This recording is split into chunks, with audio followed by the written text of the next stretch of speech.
What was that music? Hello, everybody. Welcome to the stream. I am Bogus Meat Factory. Hi. How are you guys doing today? Holy smokes. Folks, we are going to be playing some games today. Oh my gosh. Oh my gosh. Are we there yet? We're so close. How close are we now? You've given a bunch. We're at 90% right now, right? Oh man. We are so freaking close to doing a Labo stream.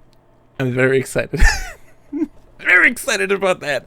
You guys have no idea. I want to make Labo stuff so bad. And so that one in particular is for making the piano and making the motorcycle and showcasing the whole variety kit. If I need 10 more followers to do the robot kit. I was probably going to do it without the challenge. Shh, sigh. Josh, don't tell anyone my secrets. How are you guys doing today? Oh my gosh, I'm so happy to see you all. I'm going to be playing some Banjo Kazooie. There's an awesome group of people called the Cartridge Club. Invited me into their community. They got a whole monthly game thing. Musty Hobbit's a big part of this. Super awesome. Great group of people. And they're playing Banjo Kazooie this month. And immersion. And it's a game that I have played and collected everything in twice. But I've never beaten it. I've never beat the final boss. Never.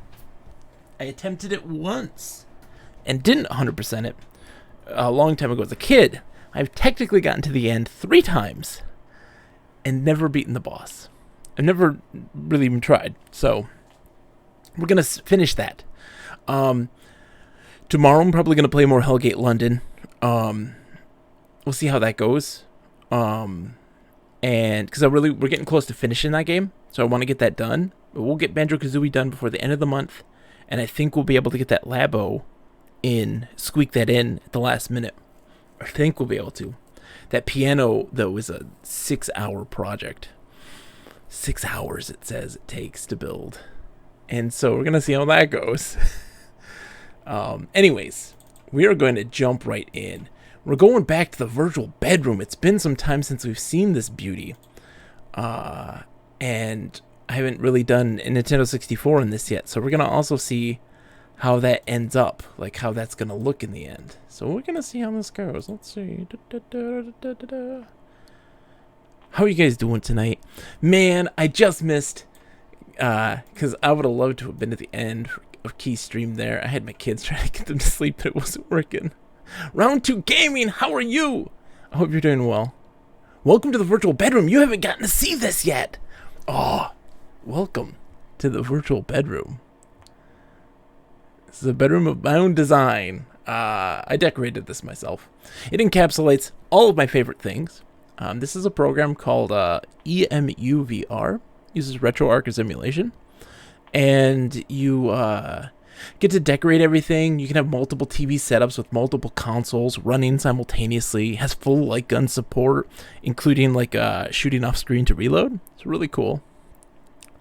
And so, I mean, this can be a small tour.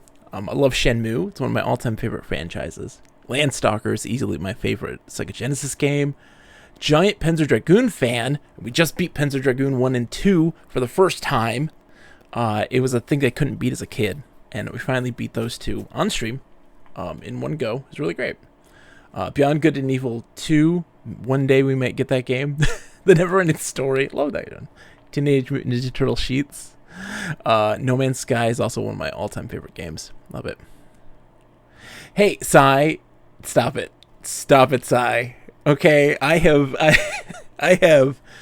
have meticulously researched and Panzer Dragoon and the development and all this crazy stuff. I obsess over that sort of thing.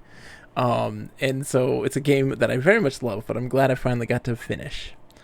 There's more TMNT. If anyone hasn't, I don't need to see the anime side. You told me it's terrible. Just for everyone to know, if you haven't seen the original Teenage Mutant Ninja Turtles movie, it is a great film. It is a great film. It's not a great Turtles movie. It is a great film. I love it to death. Mr. Game & Watch is my favorite Nintendo character. I play him in Smash. I'm a giant Virtual Fighter fan, so I play Pi. I used to play on the competitive scene for a little bit there. And for Virtual Fighter 5 Final Showdown, love Pi. Very awesome character. Remember his sacrifice always. Y'all better be remembering his sacrifice, okay? He died for your sins. Sagata Sanshiro, may you forever live in our hearts. And then we've got Mist stuff. This is Riven and Dirt, which was Dunny in real time. This was the original beta of what Mist Online became. Mist Online Uru Live. It's a little poster for it, which is something I adore. Psyduck's my favorite Pokemon. I mean, Animal Crossing, come on. EverQuest, a truly spectacular MMORPG, which I love to death. What? You know what? It's okay. It is a very cheesy movie. Is it bad? No, but it's cheesy. I get the nostalgia. I had major nostalgia for it as well. But when I rewatched it, I was like, I mean, it's okay. It's okay. Samba de Amigo is my favorite rhythm game. I love rhythm games. And that's my favorite rhythm game. And then, of course, we've got some Mystical Ninja starring Goemon. Samurai Shodown's my favorite 2D fighting game. Mega Man Legends 3, one day. Anyways, but we're not here to gaze about at some of the stuff. Like, these are some of the games I beat this year. Just a couple. Solstice. I beat Pokemon Red early last year, I think.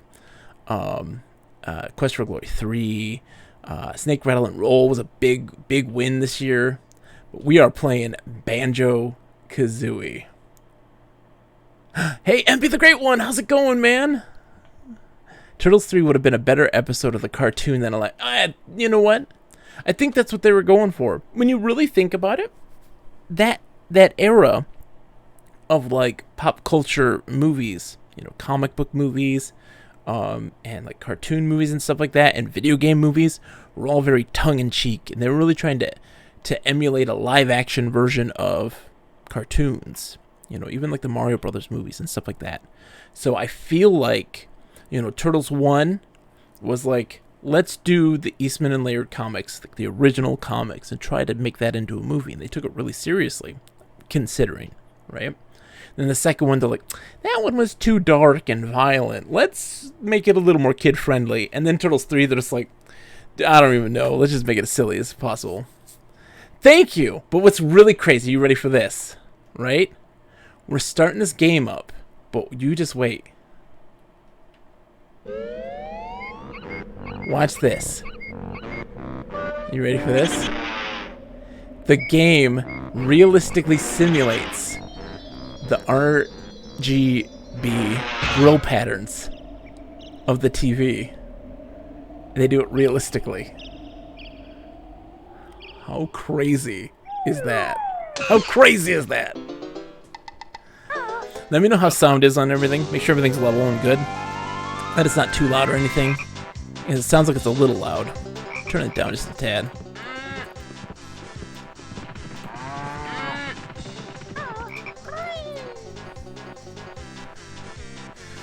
Dun, dun, dun, bum, whoa.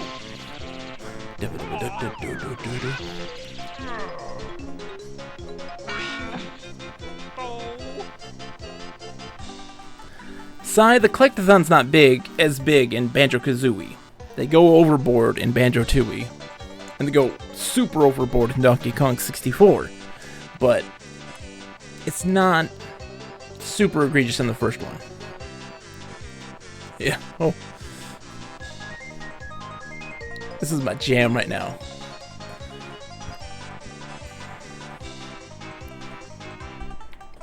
Boom.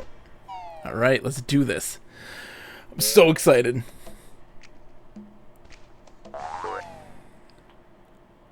Alright, let's get our save game. Do we get sleep? Here's the real question. This is important. Sleeping bear? Cooking bear? or Game Boy Bear? Very important questions. This... You never played it until you met your now wife? Oh man, this was a game I played a lot as a kid, and I had friends and stuff. Nintendo 64 was when at the height of my like co-op gaming experience with people. Because all my friends and I would get over, play GoldenEye, and play like, you know, we would even just sit on the single player games, sit together and play games like oh my gosh, it's another rare game. Smash Core? Blast Core. Sorry. But what one? Sleeping Bear, Cooking Bear, or Game Boy Bear? This is important. This tells me... Oh, dude. MB the Great One. Let me just tell you that I think that Perfect Dark is infinitely better than GoldenEye. I think GoldenEye is great. And I think it's still great. Cooking Bear, says Corn Police. Cooking Bear it is. I like your style. Boom. Welcome to the stream, by the way, Corn Police. I hope you're doing spectacular. But, like, maybe the Great One, the Perfect Dark has such awesome multiplayer progression. Like, in, you got the counter-op, the co-op, so great. But even in the multiplayer, unlocking the new weapons and such, dude, throwing out the N-bomb, it's not what you think. It's this really crazy, like, black hole bomb that you throw in the game. Crazy good.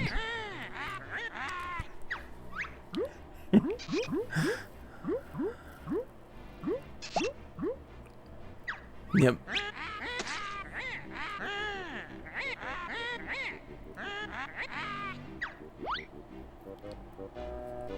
Love this stuff. But no, having that 4-player multiplayer and then building those games around it really made it something special. And so, like, Star Fox 64 was huge. Like, me and my friends, we passed around our game cartridge to everybody. To me and 3 other friends, and we would work to get all the medals in the game. And what one couldn't do, the other could, you know. And so we all worked on it to get all the medals so we could play the multiplayer mode with everybody on the ground. It was so much fun. And it was just interesting. It was interesting to play those types of games. And we were big into like fighting games, and you'd say the Nintendo 64 doesn't have any fighting games. Au contraire. They had some really interesting ones. You had like Mace, which was really a strange game. It's flawed, but it's fun. It was good. It's not true, Sai, because it has there's Flying Dragons, which had a character creator in it, which was actually kind of cool, and I enjoyed that game a lot. It was actually a lot of fun. And there's another one that is a 3D kind of a Power Stone style game. Like you're in a wrestling ring, and you had like that stuff. But you could even say that the wrestling games are fighting games. Smash Brothers is obviously a fighting game. It had more than you think. I'm sorry, we're totally ignoring the story here. Well, fun fact, MB the Great One, I don't know if you are a fan of wrestling. I'm not personally, but I have friends who are. The AEW fighting game just got announced from the people who made those classic Nintendo 64 wrestling games. And I'm very excited. I'm very excited. Because those are fun. I don't know anything about wrestling, but they're fun. I'm so sorry. We're disregarding the fact that Kazooie is stuck in a backpack. And, you know, Tootie just got kidnapped.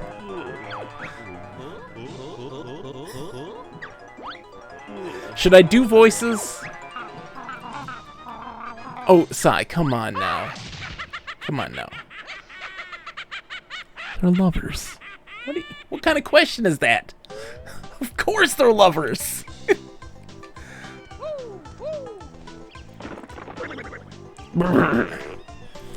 Alright, I'm gonna do some narration. You ready?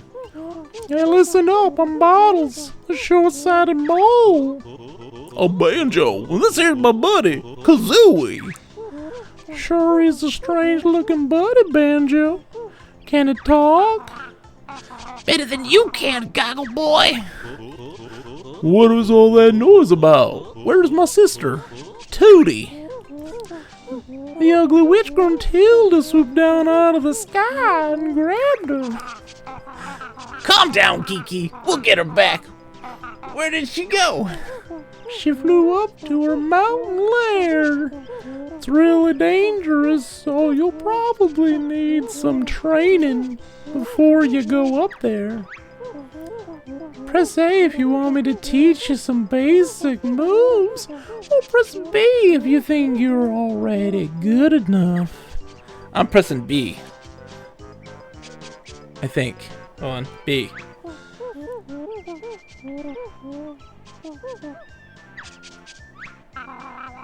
You bet we're good enough, Bottle Brain. Very well, I'll give you your basic moves. Meet me at the top of Spiral Mountain. That's my mole voice. I'm a stay-at-home dad, like a full-time stay-at-home dad by choice. And that is my mole voice when reading stories. I love this. The characters in this game, the enemies and stuff like that, are just an absolute joy. Okay, I gotta use this. The camera's backwards.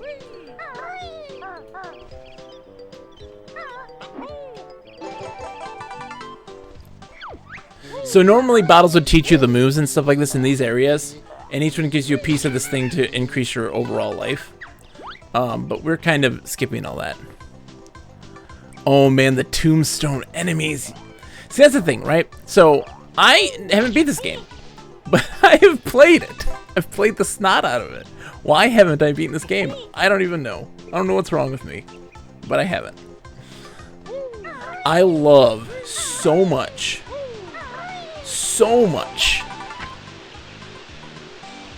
the haunted stage. Their character design, level design, music, all of it was just fascinating for me as a youth. I loved it to death. It was so good. I gotta get used to this camera because the cameras are a little, it's like inverted sideways for some reason.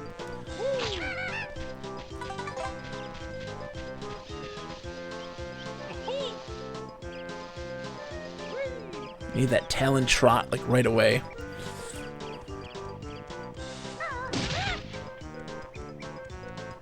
So we've got these moves here. You know, you got your charge and stuff like this, which are actually very helpful. Well, Sai. Some of them are in this game. One of them is at least. There is one in this game. It is Tip Top, the turtle. He's in here. Oh man, the badger was great. What was his name? His name was... Hold on. Yeah, the tiger was, hold on. This Bumper is the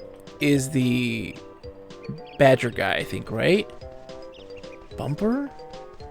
If I recall correctly? It's been a while since I played.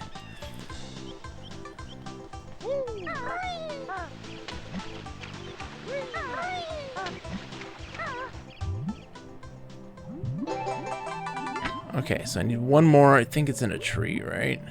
I think it's in a tree.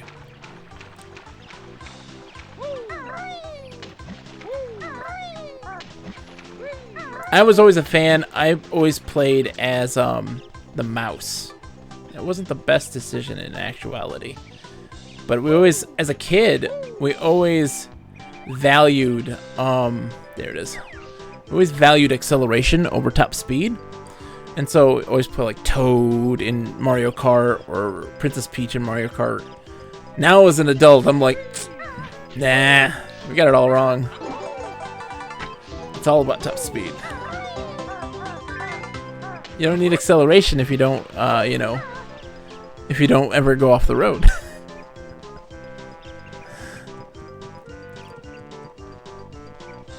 And I do want to play some of the Conquer that is the kid-friendly Conquer, you know? The original, what they originally planned for Conquer. This is so good. Oh, I'm so ready. So you're ready to tackle the witch now?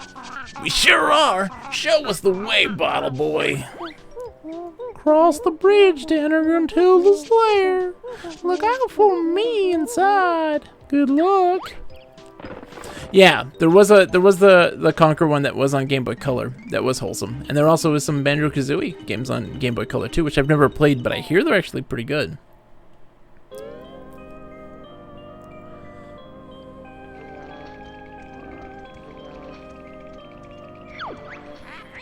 This fine contraption, so I'm told, will make me young and tooty old. Let me go, you fat hag! My brother will come and kick your butt. Rescue you he will not dare, there's many dangers in my lair. Hurry, Clungo, push that switch, I'm tired of being an ugly witch. Yes, mistress. Grunty, power is on, soon be ready. Banjo, help! Oh no, we gotta save Tooty! Gotta save Tooty! There he is, the fun begins. My tricks and traps, we'll see who wins.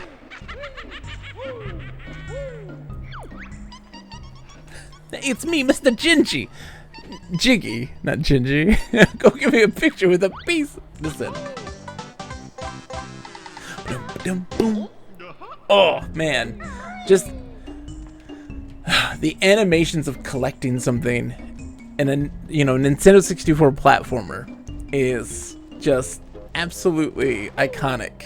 You know, Mario when you get the stars. Banjo-Kazooie when you get the puzzle pieces. Just feels good. To enter the world shown in the picture, you must fill in the missing spaces with the jigsaw pieces. We got the first jigsaw piece, Goggle Boy. Why do you keep calling him Goggle Boy? Great. Fill the missing spaces, press A. If you don't want to use any jigsaw pieces, press B to leave. What's awesome about Banjo-Kazooie in general is its progression in teaching new moves. Having that centralized kind of intro hub world, right? It has the different stations to teach you all the different moves. Super effective in introducing people to this new style of play, right? You know, Nintendo was really the place to be. The 64 was the place to be for understanding 3D platformers, and how they designed them was really smart. Whereas when you look at something like maybe Spyro and early like Crash games, they were fun and enjoyable games, but they did a really bad job of, especially Spyro, bad job of kind of introducing the mechanics to people and getting them used to that world and how it works. Crash didn't have too much of an issue because it was really just, you know, going up and down and side to side. You really didn't do much in full 3D. But especially Banjo-Kazooie, they do an amazing job of unrolling it for people and making it really accessible and interesting. Alright, we're doing Mumbo's Mountain. Let's do this. So there are 3 new moves to learn here. Also, these enemies, I love to death. And I'm like, these are the only times you see these enemies, right? I feel like I'm crazy. I feel like you see those guys somewhere else. And I just don't pay attention. I'm like, these guys are so cool. They're never anywhere else in the game. Probably everywhere. And I'm just blind.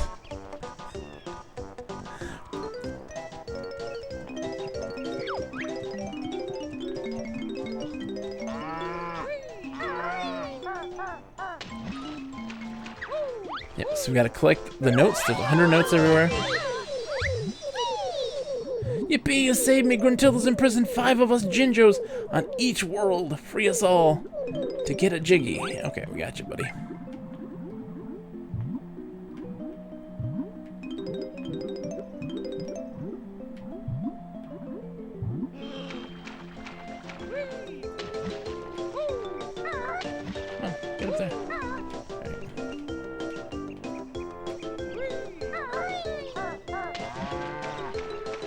Ooh.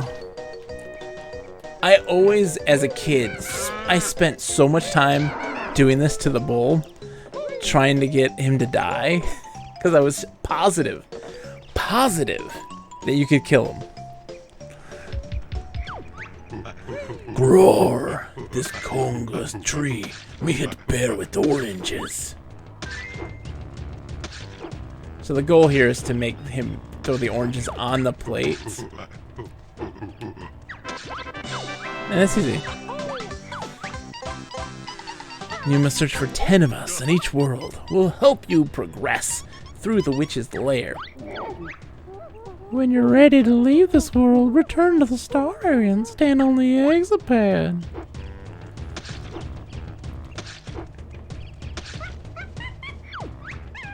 Chimpy hungry. Chimpy wants orange. Now feed Chimpy. Okay, Chimpy.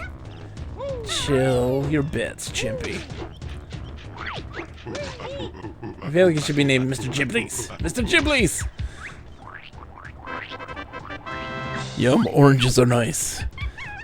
Oh, Chimpy like conga's orange. Chimpy help fat bear and bird.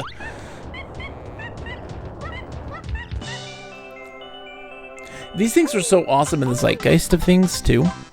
And it's very different experiencing it now with things like the internet and it being such a phenomenon because you didn't know how to get this stuff.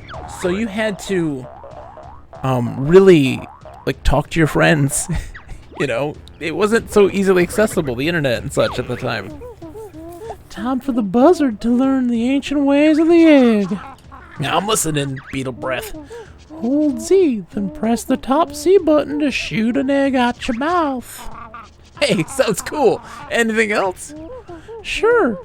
Press the bottom C button instead, and you poop it out your butthole. She sounds painful. I wish I'd never asked. Bird Brain can carry 100 eggs in her backpack. Oh, and you can also use the control stick to aim while you're crouching. Exciting, huh? Now that you learn to use the eggs, here's 50 to practice with. Energy's a little low. I'll fill it up for you. Oh, thank you.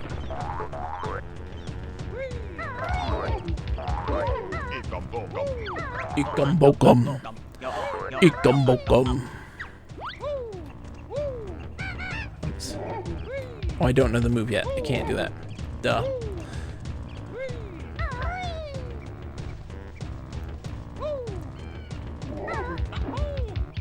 Ah. This music's so great. I love it so much. Boom, boom, boom, boom, boom, boom, boom, boom, boom.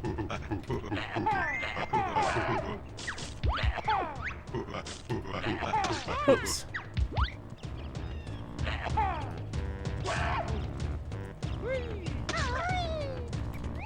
Whoops. Whoops. Whoops! It's a learning curve. I haven't played in a long time, okay? This doesn't normally happen to me.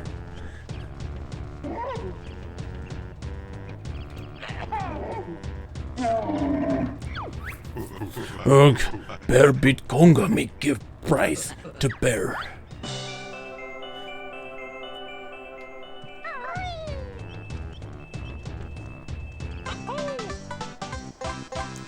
Ba-dum, ba-dum, bum. Uh-huh.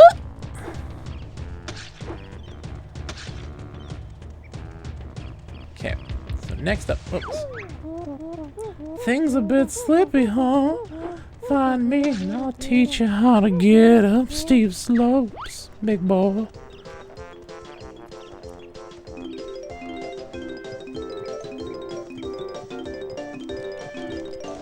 So you wonder why you're collecting all these things, right? Like, really, what's the point? Little do you know, in the very end, it's like, hey, there are doors that if you collect everything, you can get access to them, and they give you cool special things.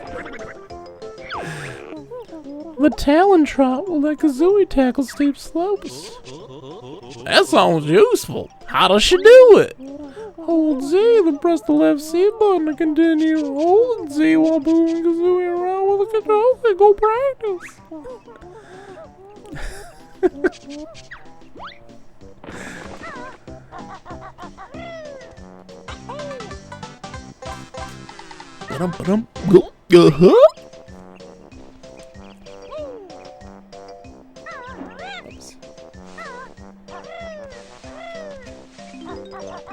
Talon Trot is just the way to go. Like, if you're not Talon trotting through 90% of this, you're just doing it wrong.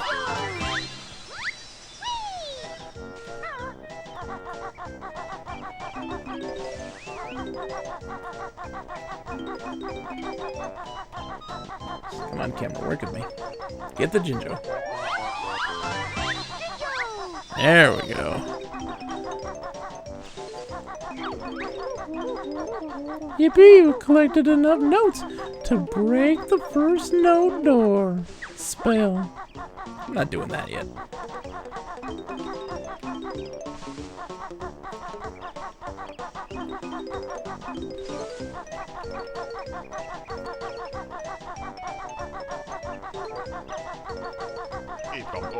Ikum-bokum.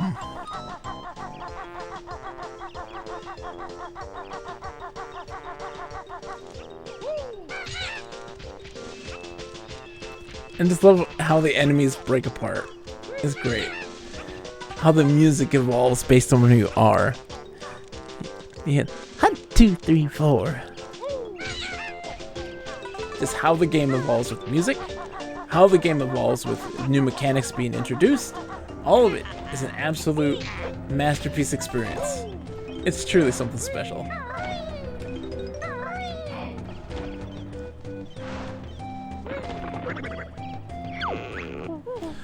I call this the Beak Buster. Jump into the air and press Z to send Kazooie slamming hard down to the floor. I don't like the sound of that, Banjo. Get used to it, Nest Girl. You'll be using it a lot. Whoa, Banjo, there's nothing more I can teach you in this world.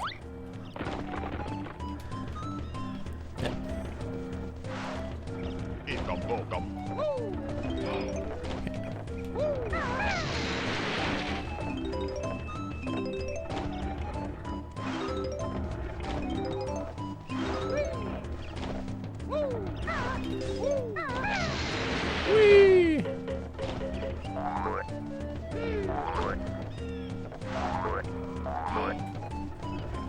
Okay. We Juju, Mumbo's totem pole. Feed us with nice blue stones. Is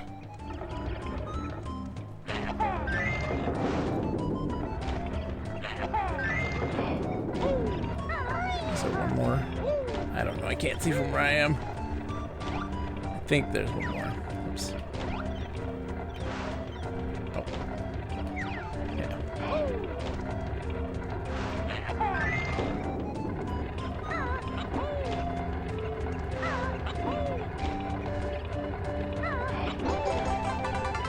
There we go.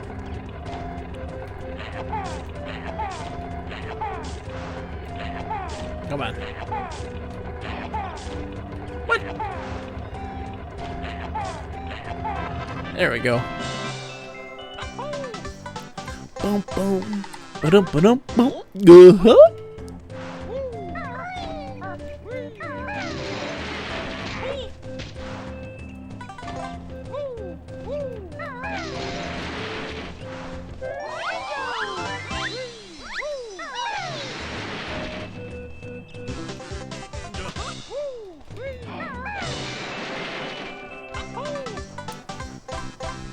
Ba-dum, ba-dum, boom.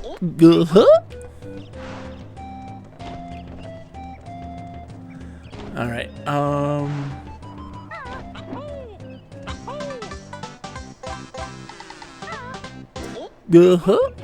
Hey, as a kid, you didn't think Banjo was a cool-looking character? I mean, you're not entirely wrong. I still need 3 more G's. All right, so we've got to go this way.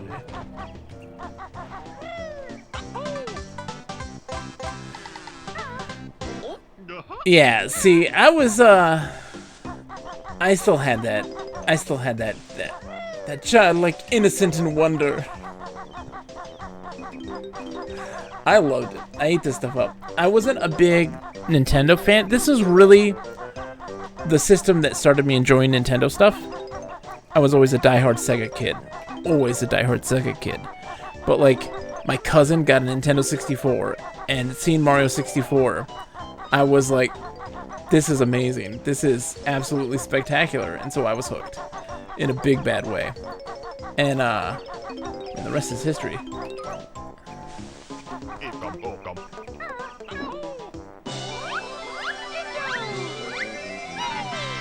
I don't agree, Sai. I don't agree. I don't think the SNES games hold up very well compared.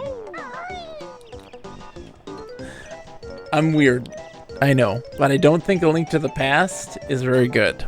It is a good game, but it is not the revered classic that folks like to believe it to be. All right, so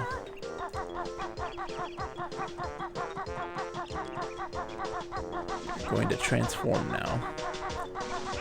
I feel like outside of like Chrono Trigger, Final Fantasy VI, Yoshi's Island, that's kind of it. That's kind of it. Me Mumbo, best shaman in all game. Come help Banjo and Filthy Feathered One. Watch it, hot boy. Mumbo's magic token hidden by witch and tokens and Mumbo help you. Banjo not good. Got enough tokens for Mumbo magic. Look at sign. Bring more. I know we don't have enough. I know we'll never have enough for you, Dad.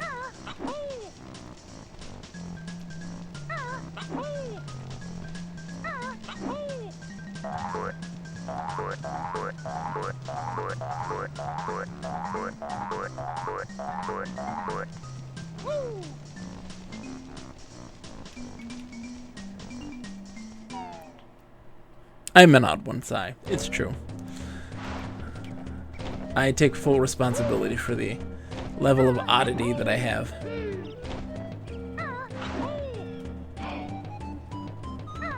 Oh man, almost got up on his head.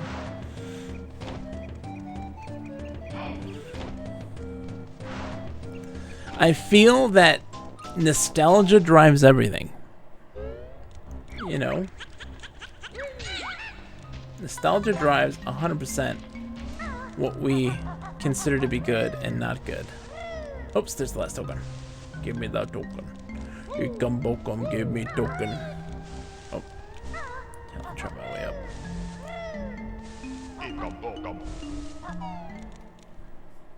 Because I feel like a lot of times people will... That's the stuff they grew up on, so it's of course equals better. And I don't feel that Super Mario World is that good.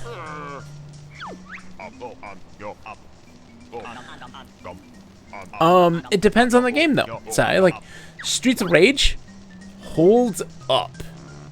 Golden Axe 1 and 2 on the Genesis, not so much.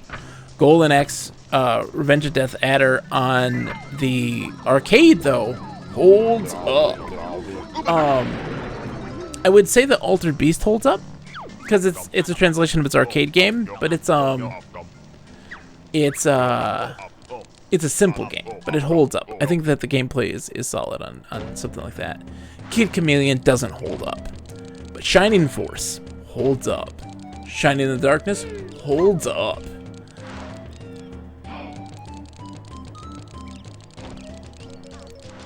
I think Skies of Arcadia does a great job in making the combat systems accessible and interesting. There is some nuance to their combat system. I feel like that the Final Fantasy games get super oh, this jump is so tricky. I can't believe I made that. Oh, I do think that Final Fantasy gets way too convoluted. Oh, I don't agree. 1 is so good. So I feel that 1 doesn't have some of the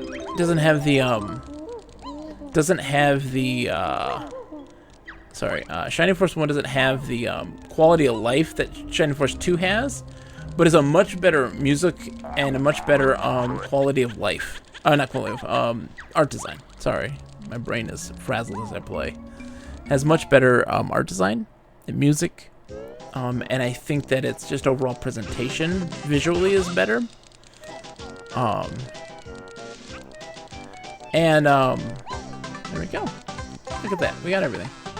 Oh, we gotta switch back because we need to get the switch flipped. But I feel like that on the Genesis there is a lot of really interesting games that a lot of people don't pay attention to, but also it's really great for shmups. It's really great for its arcade style games. It's really interesting to see those two different worlds collide, right? The rivalry between Nintendo and Sega really stems from the two different mindsets that they are as creators.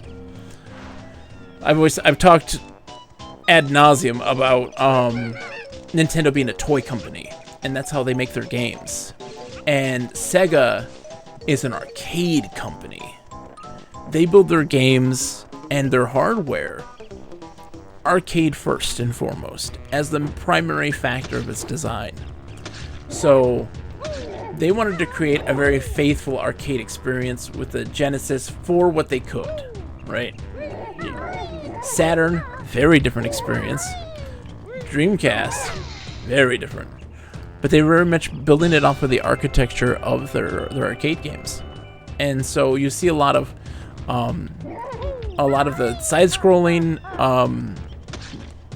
action games, your beat-em-ups, your shmups.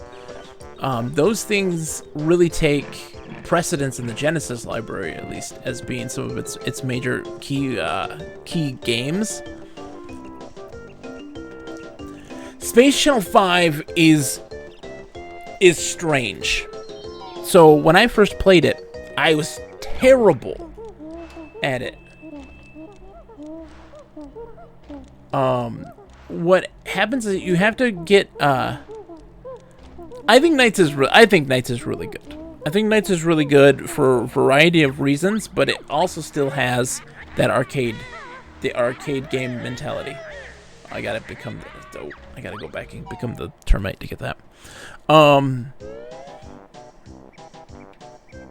It's really interesting to see how Sega made games versus how Nintendo made games, and what their driving force behind it was. So the Genesis has a very different demographic in the style of games that it wanted to create versus what Nintendo was trying to do. And I find it to be two sides of the same coin, but they're very different for everybody. And I think that there's stuff there for everyone. Oh man, I think that Sonic 3 and Sonic and Knuckles are crazy good. It goes Sonic 3, Sonic and Knuckles, Sonic 1, and Sonic 2 in that order for the Genesis games, at least. Sonic 1 is very different than the rest of the series, and I think that's actually not a bad thing.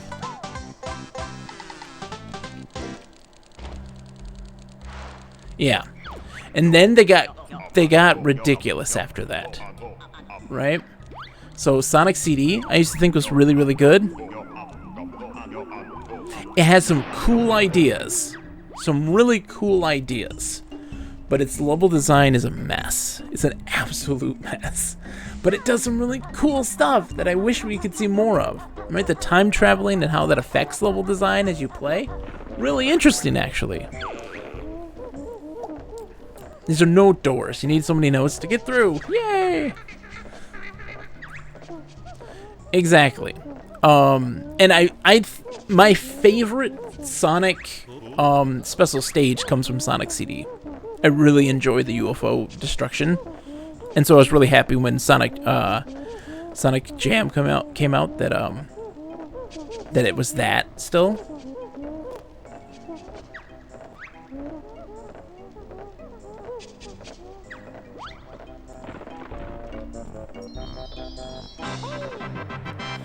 But Sonic is good. It's just, again, a part of weird misconceptions about what Sonic should and shouldn't be.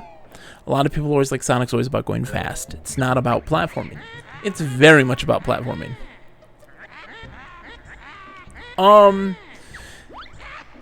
Yeah, you can say that, but like at that time, there was game design in general, especially on the console stage, was still very kind of figuring it out. I always say that, like, outside of, I guess even with RPGs, they were still figuring things out in that 16-bit era. They didn't know. But he wasn't very fast in Sonic 1. That's what I say. He wasn't fast in Sonic 1. Now, they did do stupid designs where you would be like, hey, here's a bump, here's the little bumper, and right into spikes. Never good. Never good. Like that, not okay. And I think that also kind of harkens to Western platforming design in that time. Western platformers, terrible. Oops. Absolutely terrible. How they design things, the maze, like stuff. Sonic benefits from 16. Oh, absolutely. Absolutely. To have that broader spectrum when you're going that fast is super important. But in reality, Mario goes super fast too. Goes almost just as fast as what Sonic does in terms of actual speed if you're holding the run button. And it's always this weird misconception that, you know, Sonic's going faster. Sonic 3, that may be the case, but Sonic 1, not at all. Sonic 2, they just do things to give you this perception of speed, when in reality that's not necessarily the case.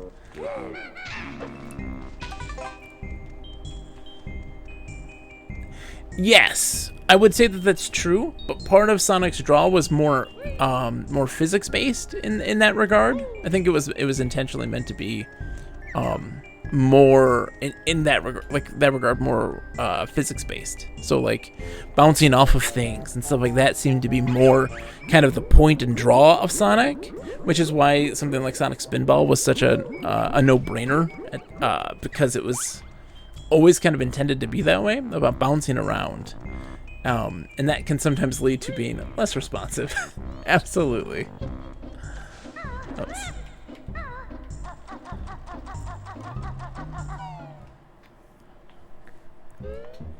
But it's interesting looking back.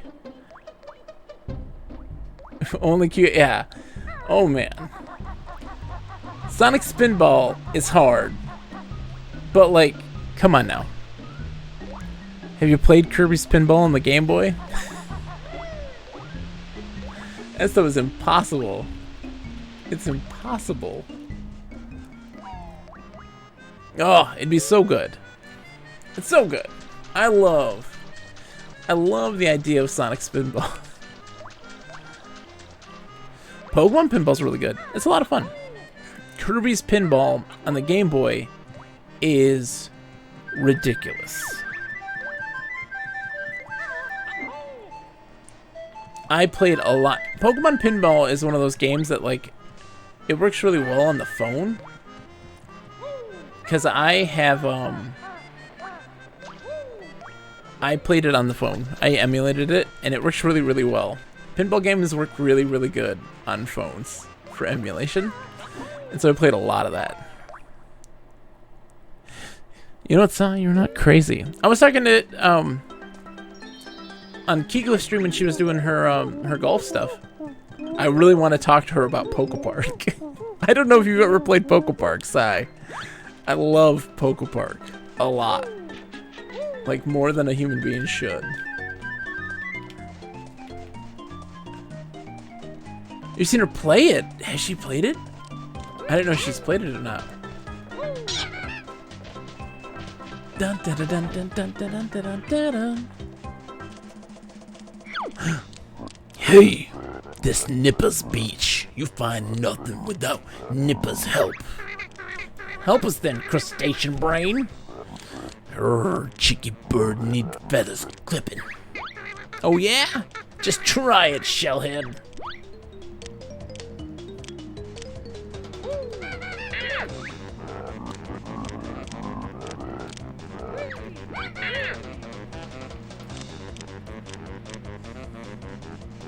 Oops. There you go.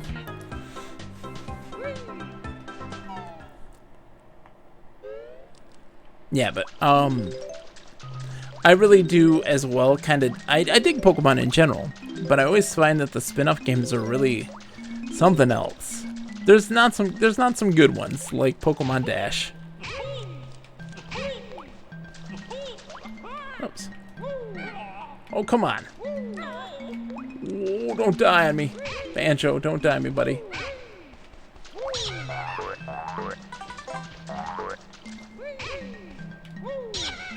There we go. So like, yeah, Pokemon Dash on the DS, not good. Pokemon Channel, spectacular.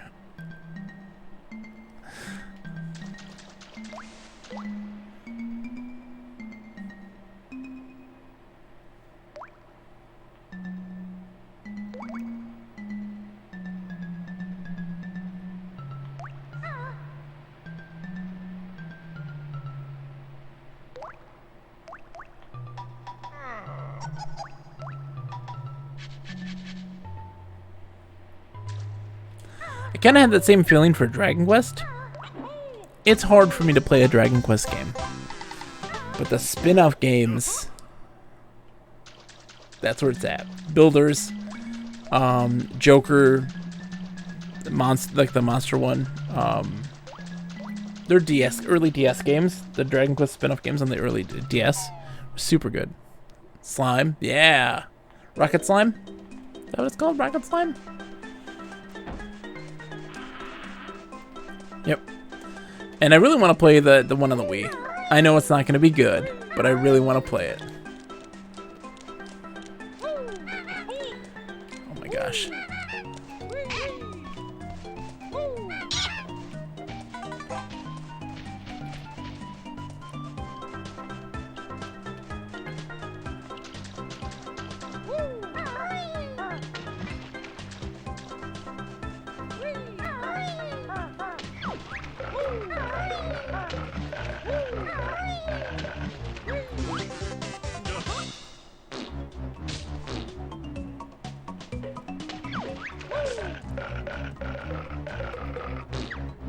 So you're supposed to kill this guy, apparently. I like tiring, no. Like, I played, just to kind of test things out and get a feel for it. I played, Super Hot VR. And, man, that was exhausting. It was genuinely exhausting. But some of the most fun I've had. It was so good.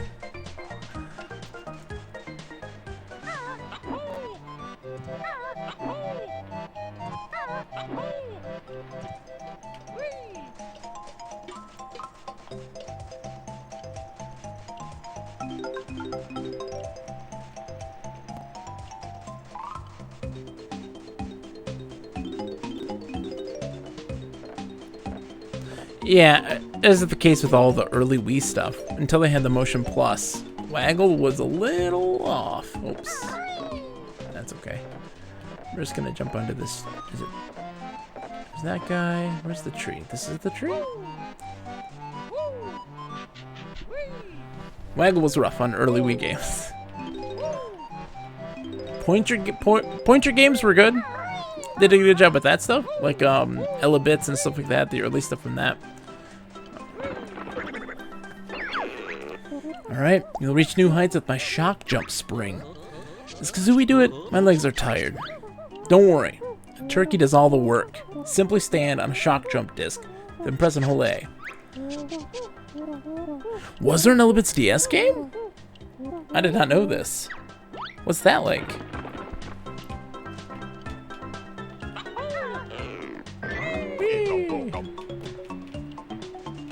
I'm curious. You have me very curious right now.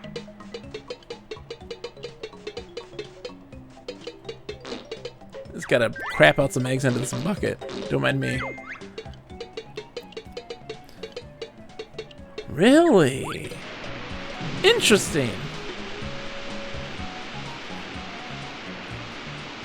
What's great about this part of the game? Oh no. Oh, okay. I was like, oh, did it? What's that I mean? Greatest part about this portion here. This is where you enter in cheat codes. It's not for this instance here. I had to spell Banjo Kazooie.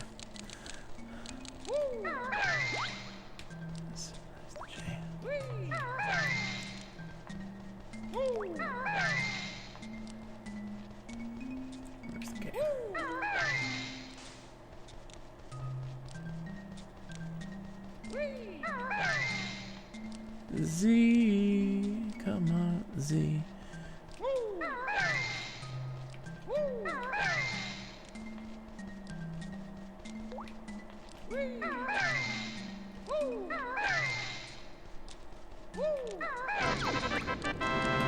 The gate opens to reveal your prize, but first I'll cut you down to size. Oh.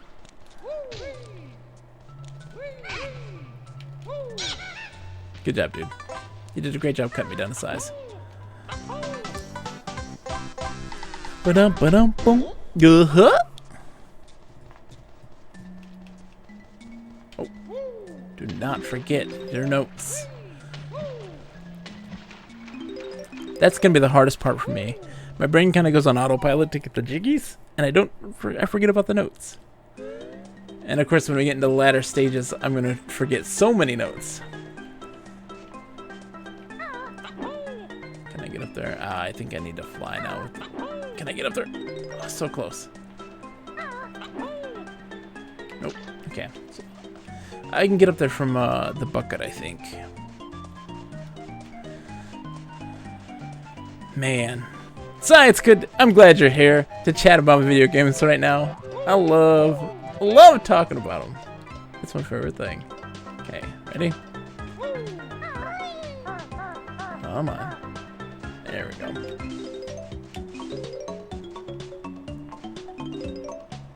You can go as a pup into Discord. Well, why not? Hold on. Yes, game. I know. You're like, what are you doing?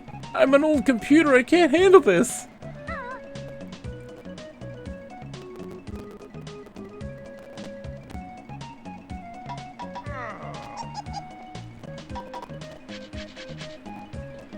Getting Discord open, it takes a lot of time. It is so slow.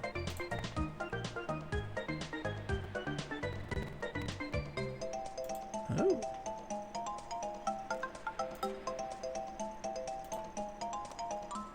Yay!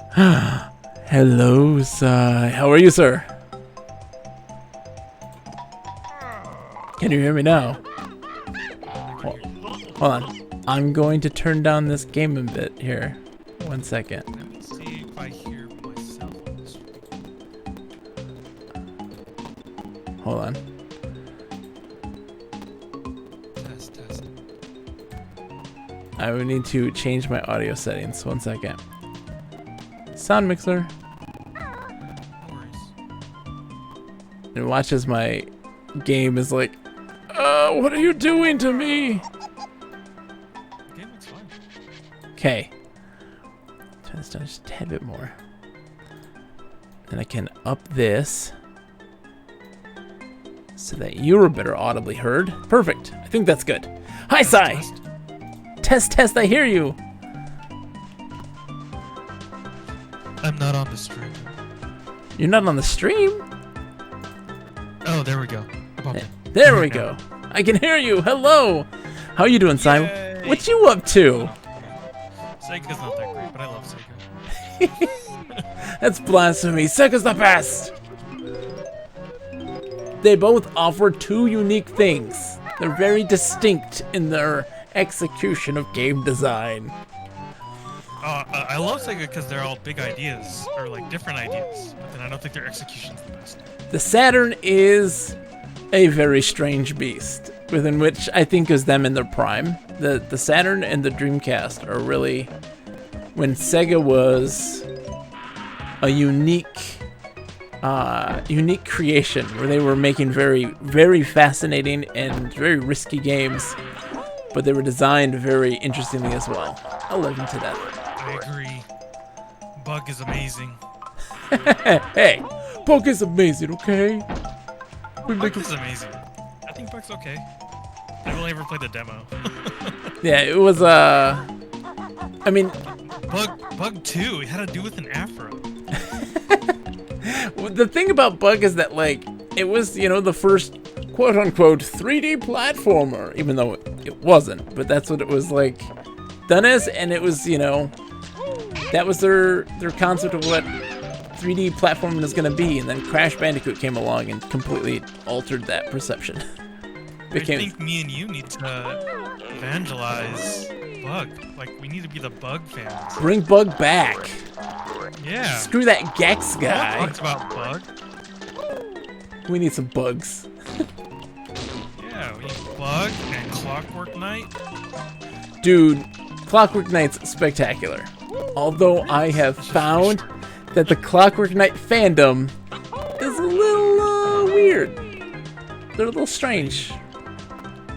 They're very particular about how Clockwork Knight is viewed. Wait, what do you mean? I got a stern talking to about what Clockwork Knight really is.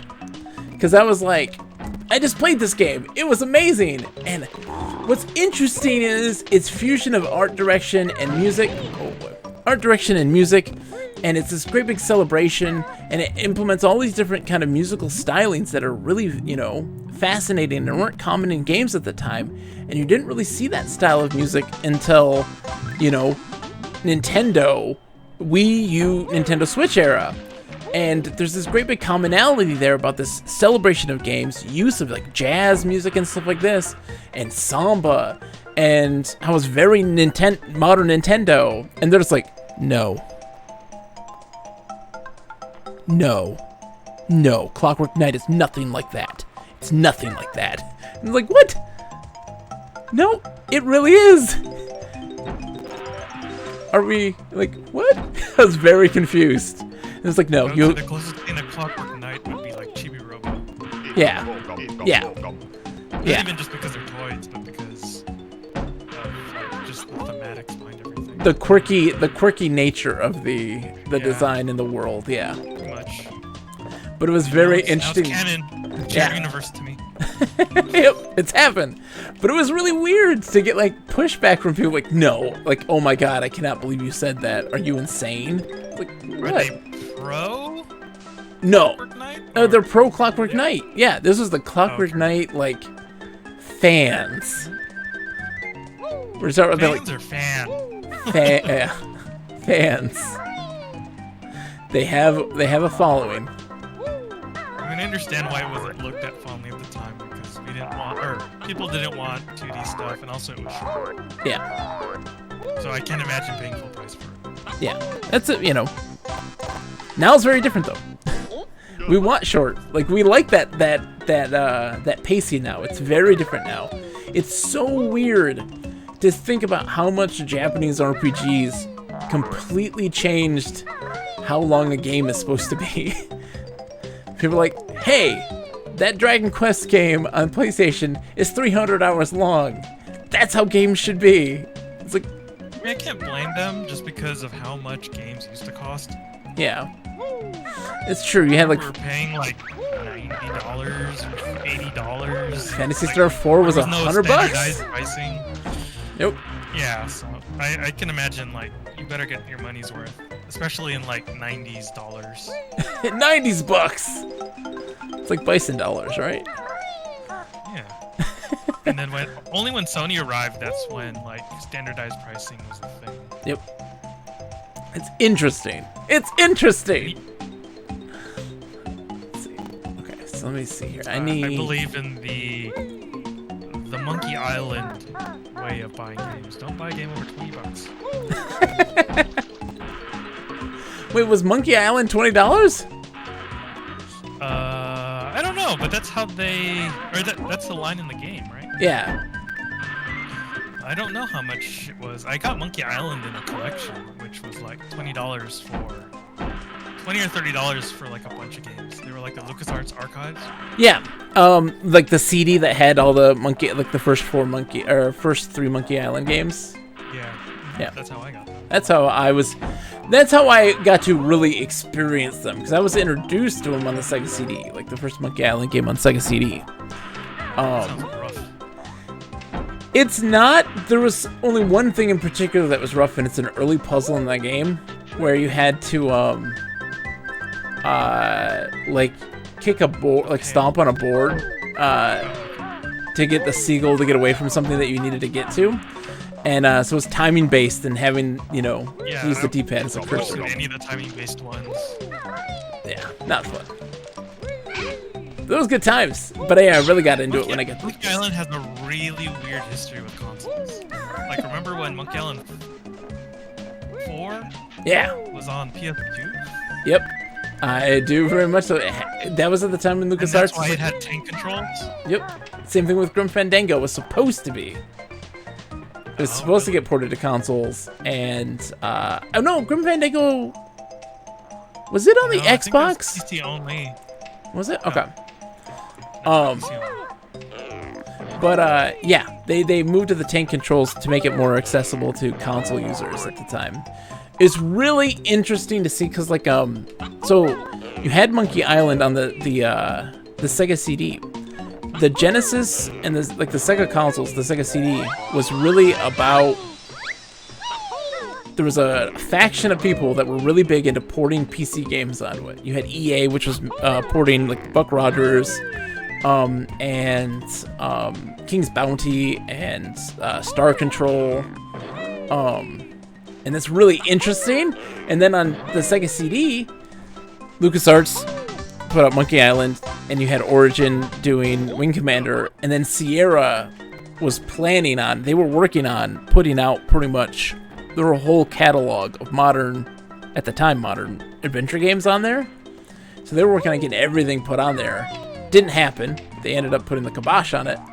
But you did get Willy Beamish with Dynamix, like that was put on there. That was one of them. I'm gonna assume they exist though somewhere. Oh yeah. No, they were almost like completed with some of them. I know that there was some of the stuff they had like actually finished but never released. Got all finished. And then the weird. It didn't even have a mouse interface, did it? Nope. I don't think Genesis had wait, it did technically. Wait.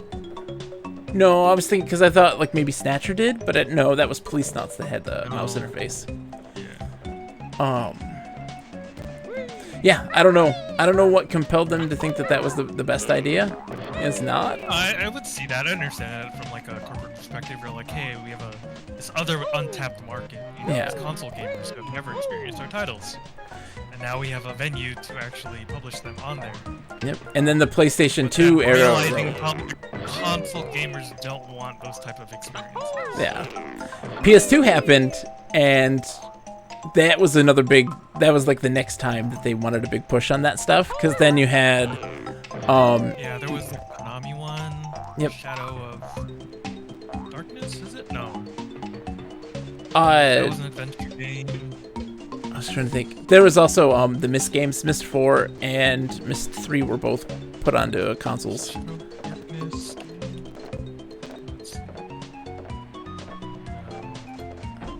see, where am I going?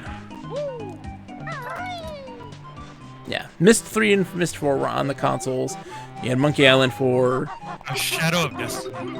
Okay, I have not seen that one. I It's a actually. Konami adventure game. Oh really?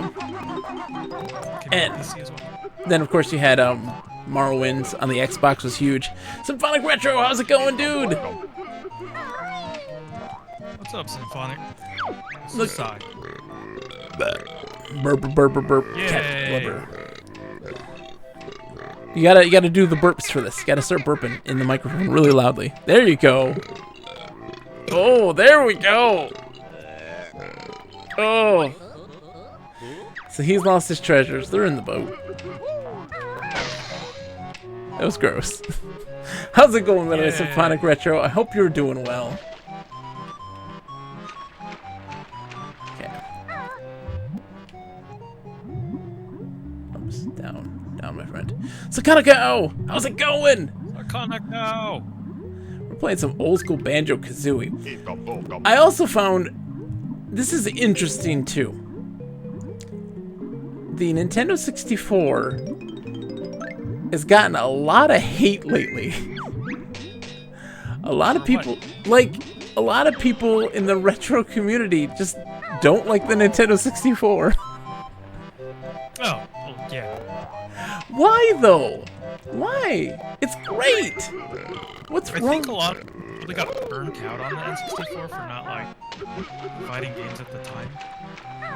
Because of the polygons. I guess that's also true, but also a big thing, and this is to me the most dumbfounding concept in the world, is that so many people really, really, really hate the idea of playing a game with their friends. Like, they hate multiplayer. They hate co-op. And it boggles my mind. Why do they hate it so much? Oh, hold on. Something happened. No, it's just a bot. Okay, bot. Okay, good. Because people always, talk about like, oh, I'd love that game if it wasn't for the other players. And, oh, I'd love to, do that, but I don't have friends. And it's like, so you don't like the system? You can have friends. I'll be your friend. Give me friends. There you go, dude. Here's your treasure. Turok, exactly. Even the crappy South Park game. Like, it's fun to do. No, that was crappy. It was bad. It was really bad. It was really bad. The first-person shooter. shooter. Excuses for that game. That game was awful. I played through it from start to finish with my friends. I was so hyped for it. So hyped as a kid. We loved it. I do recognize that it is not good. We still loved it. We still loved it. But yeah, like, what? Because it didn't have RPGs? Like, that's it? Like, I don't understand. I don't. I think for the most part, yeah. I don't. And just a lot of abandonment from established franchises. But, like, that doesn't mean the system is bad or that the games on it are bad. No. It's another thing that... that... I think from of the time, like, yeah. the release, dates for anything was very, very sparse. Yeah. You were getting so many droughts. And that was the beginning of the Nintendo drought thing. Yeah. Because of Nintendo developer. Yeah, this is true.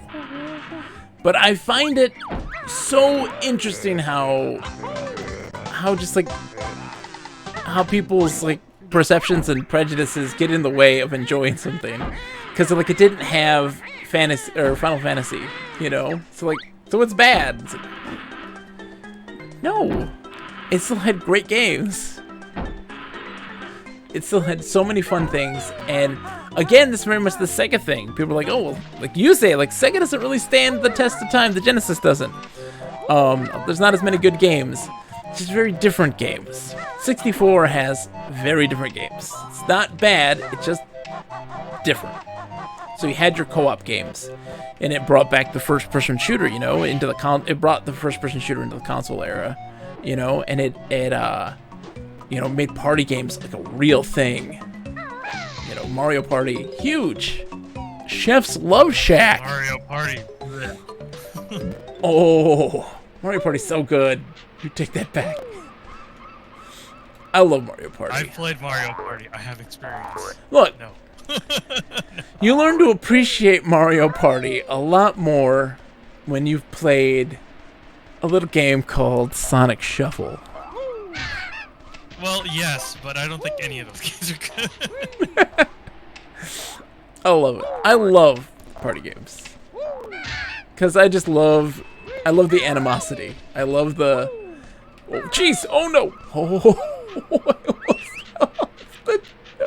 fell off. So close. Don't fall off. Banjo, come on, buddy. You're better than this. Oh, you're better than this. Okay. See? You know what's up, Symphonic Retro. It's great. It's the best. But it's just interesting to see how I never played it drunk. I wasn't old enough at the time. It's interesting to see the modern day, like, it's cool to not like the Nintendo 64 right now. It's very cool to not like the Nintendo 64. And it's strange. I am finding the trends in the retro community of games to be very interesting. Cause like back in my day, retro games, super popular stuff would have been stuff like the 32-bit era and the 16-bit era, and now it's just 8 and 16. That's all that matters. And I'm like, but now you can do the PlayStation 2 though, and how much of a like a wellspring is the PlayStation 2 games right now, and like nobody's paying attention to it. Nobody's interested in that, and I'm like, I'm sorry, Road Trip on the PS2? No one wants to play that game? Really? It's amazing. What's Road Trip? You mean Simpsons? No. That's the Japanese slot car. Not slot car. What are they called? Penny racers? Oh, you're talking about Koroku. Yeah, Koroku. Yeah. It's called Road Trip in the US, the one version of that they have. And I don't know why anybody wouldn't want to play that. That thing's brilliant. Okay, so it's the sequel to Koroku 1. Oh, okay. Lip says, sound like anyone requested some Musashi-sama. Lip, I have to buy a thing to make it play my PlayStation 2 play those games. So it has to be, sadly, be put on standby for a minute while we work on that. Oh no. Get a new computer. Yeah. Get a better computer. Yeah, that's probably a more sound investment actually. Well, there's some things that just won't work on an emulator. I can't play, like no one can play unless you're running like the highest end computer possible. You can't play the EverQuest games on emulator. Oh, Dwarven Dad! How's it going, Dwarven Dad? How are you, my friend? I hope you're doing well. It's me, Sai. It's Sai! It's Sai. I'm co-hosting. Yay! Everyone's welcome to join in the Discord for chats today. Did I already get this? I think I did. Yes, I did. I was talking about how a lot of Sega games don't hold up, but I love Sega. And I disagree. They held up great. They're the best. Don't you dare deny my glory. August thinks Super Mario World and Zelda A Link to the Past is an awful game. Not an awful They're game. Awful games. They don't hold They're up. awful. I'm gonna get eaten by a shark. Woo. Take that, stupid shark. Like which ones, or which ones? Tell me. Dwarven Dad knows what's up. Dwarven Dad knows what's up. I say more Super Nintendo games hold up more than Genesis games do. What? As a person who loves the Genesis. Dwarven Dad, Saturn games, yes. CD games, it's debatable. Saturn games do hold up so much. I will fight you and make you love it. I love Saturn. I'm gonna The Saturn games are crazy good. So what? see, he agreed with me. What holds up on the SNES? What holds up on it? Most games. What? All the games. All of the games. Mario RPG does not. Whoa. Whoa. Where is Red Ox?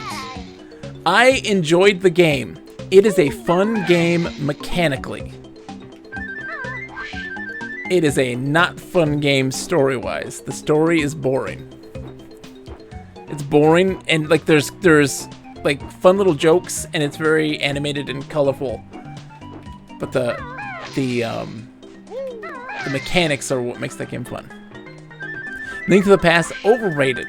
Dwarven Dad couldn't agree more. Super Mario World Super Mario Land. Is it Land or is it World? I don't know. Land is Game Boy. Okay.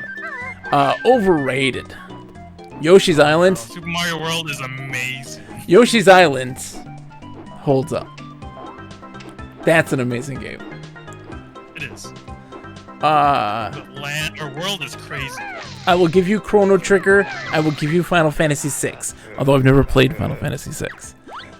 Dwarven Dad says Yoshi's Island is garbage. Oh, whoa. Now I cannot get behind that. No. It's a great game. I mean, yes, it gets annoying because he cries a lot. Yeah. Crying baby noise. Yeah, okay. But the mechanics to it all are really great. Crying baby nonsense. I mean, I won't disagree with the crying baby sound effect. That was the worst. Okay, so I'm missing a Jinjo. The heck's a Jinjo? Oh my goodness. Hey, you Jinjo. Harvest Moon, great game. I think the Jinjo's in here. Oh, I know where he is. Duh, I'm not smart. I want to make that clear. I am not smart. He was entered. It is. Oh, Symphonic Retro. Hello. Hello! Hold on. Oh, I gotta go underneath, don't I, to get in there? Yoshi's Island's a good game. Harvest Moon is a good game. But outside of that, right? Super Castlevania? No. Doesn't hold Pretty up. good game. Doesn't hold. It's not like a classic. It's not a classic.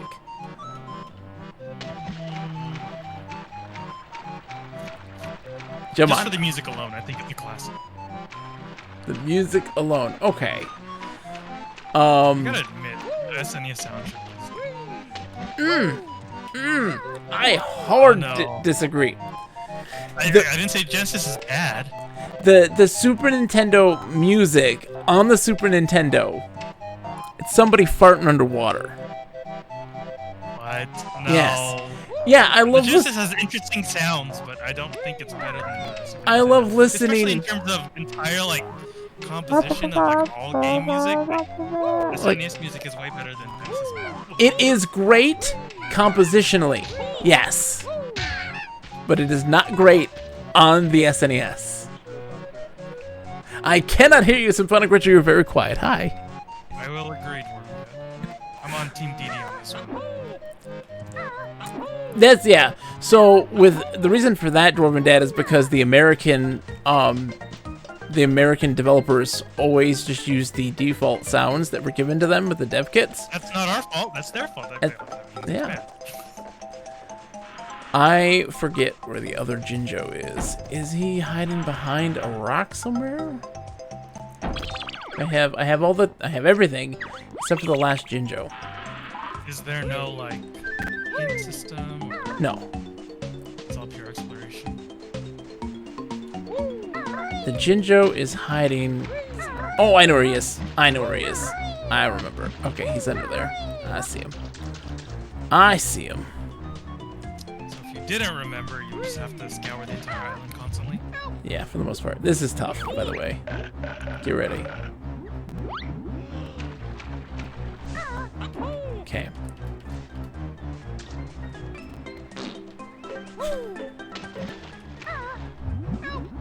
This is the hardest part in the game. Luckily, I have all the notes. Bad music on the Genesis. There's great music on the Genesis, but I think SNES just destroys it based on like the sheer amount of good music. But none of it can compare to Streets of Rage soundtrack. That's one of the Oh, good come ones. on! Huh? I said that's one of the good ones. It is the best soundtrack of Yeah. anything in the I'm not saying 16-bit that's era. bad. Just like that's like one game or like one series. Come on. There! Now you gotta get... Oh yes. Had some good music. There we go! Symphonic, I can hear you! Eternal Champions is great music! Especially on the Sega CD, man. I don't know. well, we haven't played the Sailor Moon beat 'em up. Probably Oh my gosh, I need to get health. The Eternal Champions on Sega CD has the most rockin' soundtrack ever made by mortal hands. It's insane. It's really good. And the game is also super awesome, but that's just me. I still have to play. It's really... The Genesis one, Eternal Champions, you don't need to play. But the, yes, Did you know the song Eternal in Eternal Champions was inspired by Bone Thugs Harmony song? For real? Bone Thug? Yep. True story. That's Crossroads? awesome. I love it. No, the song Eternal. No, I know. Crossroads is the Bone Thug song. That's the only one you know. That's the only one you know. No, I know a bunch of other Bone Thug songs. I love Bone Thugs and Harmony. That's funny. Yeah, I just found this out by Rising Dragon the other day. That's interesting. Also, Symphonic, I highly recommend, by the way, if you're a fan of Eternal Champions, they have an Eternal Champions Choose Your Own Adventure style book series with RPG combat. It's a thing that exists, and it is very bad, but also very good. Or of the time. That was of the time. Okay. Yeah. It's really bad. Gunstar Heroes enlightened me of this thing, and I was able to procure a copy, and it is ridiculous. I know they have a Johnny Quest Choose Your Own Adventure book. Ooh. Now you're Why talking don't you about write those, bogus? Choose Your Own Adventure books? Yeah. Who says I haven't? How come I haven't read it? Back in the day, I dabbled in the realm of interactive fiction. I wrote some basic like choose your own adventure style stuff using this software. I don't remember its name. This was way back in the day when I was like an early 20-something. And then I dabbled with TADS, which is a really awesome engine for making interactive fiction. But I am terrible at coding, and I don't understand a lick of it.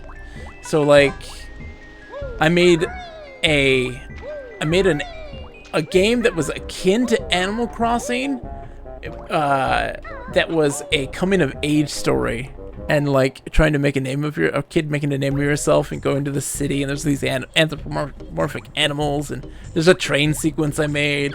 I was very proud of it all. I mean, why don't you make like a traditional one? I'd like just write the book and just go to page 62 and such. I'd love to. Yeah. I have to agree with Dwarven Dad on that the Super Nintendo had the better RPGs, but the Genesis had the better beat 'em ups. Totally right. The Genesis had Streets of Rage. I mean, you can't compete. What about Rival Turf? Hey. Fantasy Star 3 and 4 and 2 were good. Yeah, and Shining in the Darkness. Had a breadth of it, Yeah, where Genesis had like a couple. because the Super Nintendo you had what? You had the Dragon one. What's the Breath of Fire? Yeah, the Breath of Fire series. You had the Final Fantasy series. You had was there Dragon Quest games on there in Japan? Yep. Yeah, there was Dragon Quest in Japan. 4, 5, 6. No, 5, 6. Yeah, 5 and 6. 5 and 6, yeah. So you had Dragon Quest games, and you had what else did you have? I mean, you had Chrono Trigger, and you had There's a lot. you had you had the Tales. Illusion of Gaia. Yeah, Illusion of Gaia. Yeah, Terranigma. Good stuff. There's just a lot. There's a lot. And there's a lot that didn't make And it a out. really weird RPG called Draken. Oh no, you're talking Dragon. Okay, hold on a second. Symphonic Retro, you and I, let's just talk for a second. You just said Draken, and you're already bibbling my giblies here. This is like, my wife mentions this. She's like, there's a game on the Super Nintendo where like you start off and it's 3D, and like you have a party and it's got a dragon on the cover, and it's like, oh, that's Draken. The PC version of that game has the most breathtaking illustrations you'll ever see in a video game. They are beyond works of art. Because the manual, I so agree. the manual takes the perspective of in character. The manual's like in character, and talking about the story, what happens in the world, and what the characters' roles are. The game got totally mistranslated for the Super Nintendo, and it was written by Gary Gygax. I know that's not really doesn't really mean anything in the end, but it's really interesting. They really made a really fascinating world in Draken.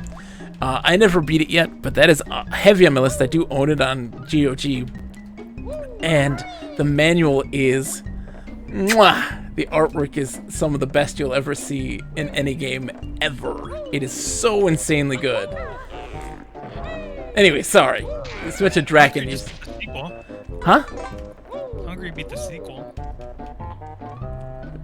Oh, the sequel to Draken? On the Super Nintendo, right? Dragon View? Yeah. Yeah. That one's cool. I love the graphics in that one.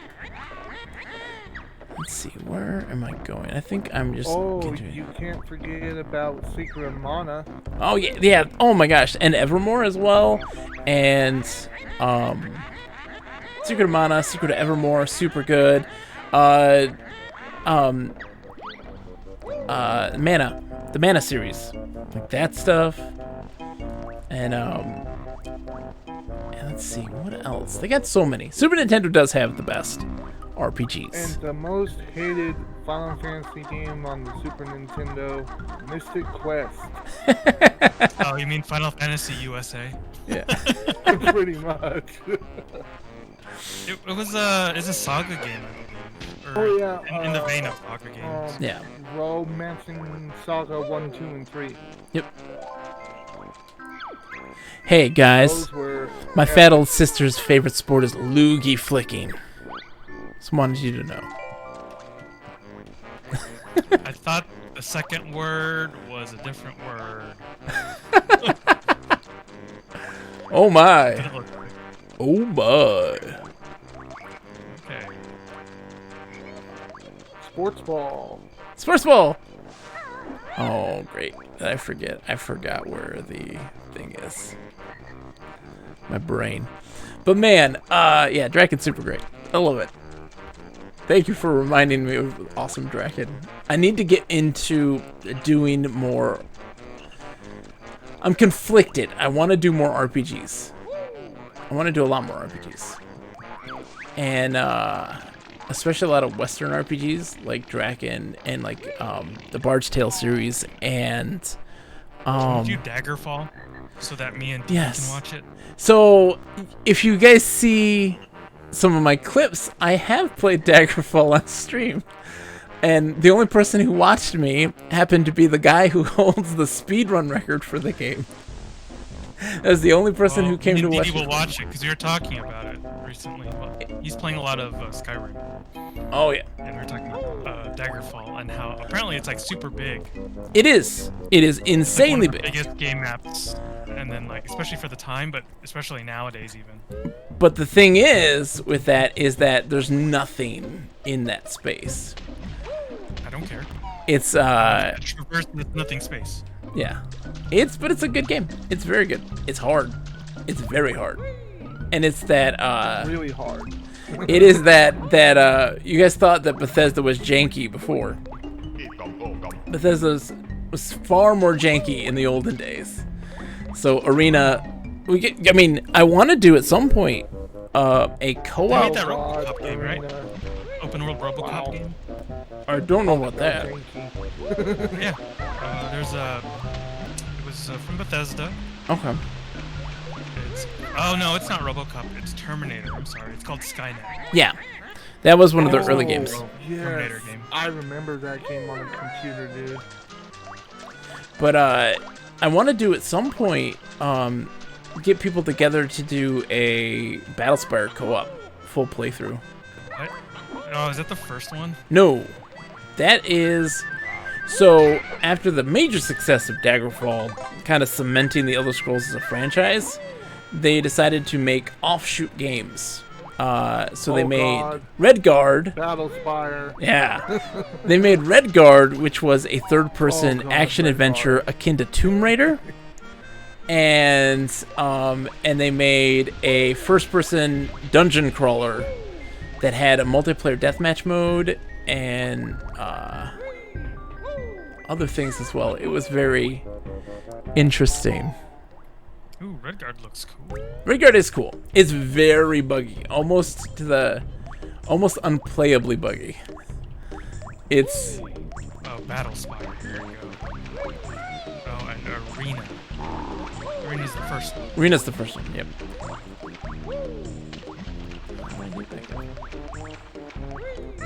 I'm trying to remember where the puzzle pieces are. I'm totally forgetting. Oh, there we go. I think these older games look better than Morrowind. They have their own unique charm. I like Morrowind. Morrowind, the faces are the worst. Like, the Elder Scrolls have never gotten faces right. They all look terrible. Very true. Do you guys want to hear a true story? I'd love to hear a true story. Hit me.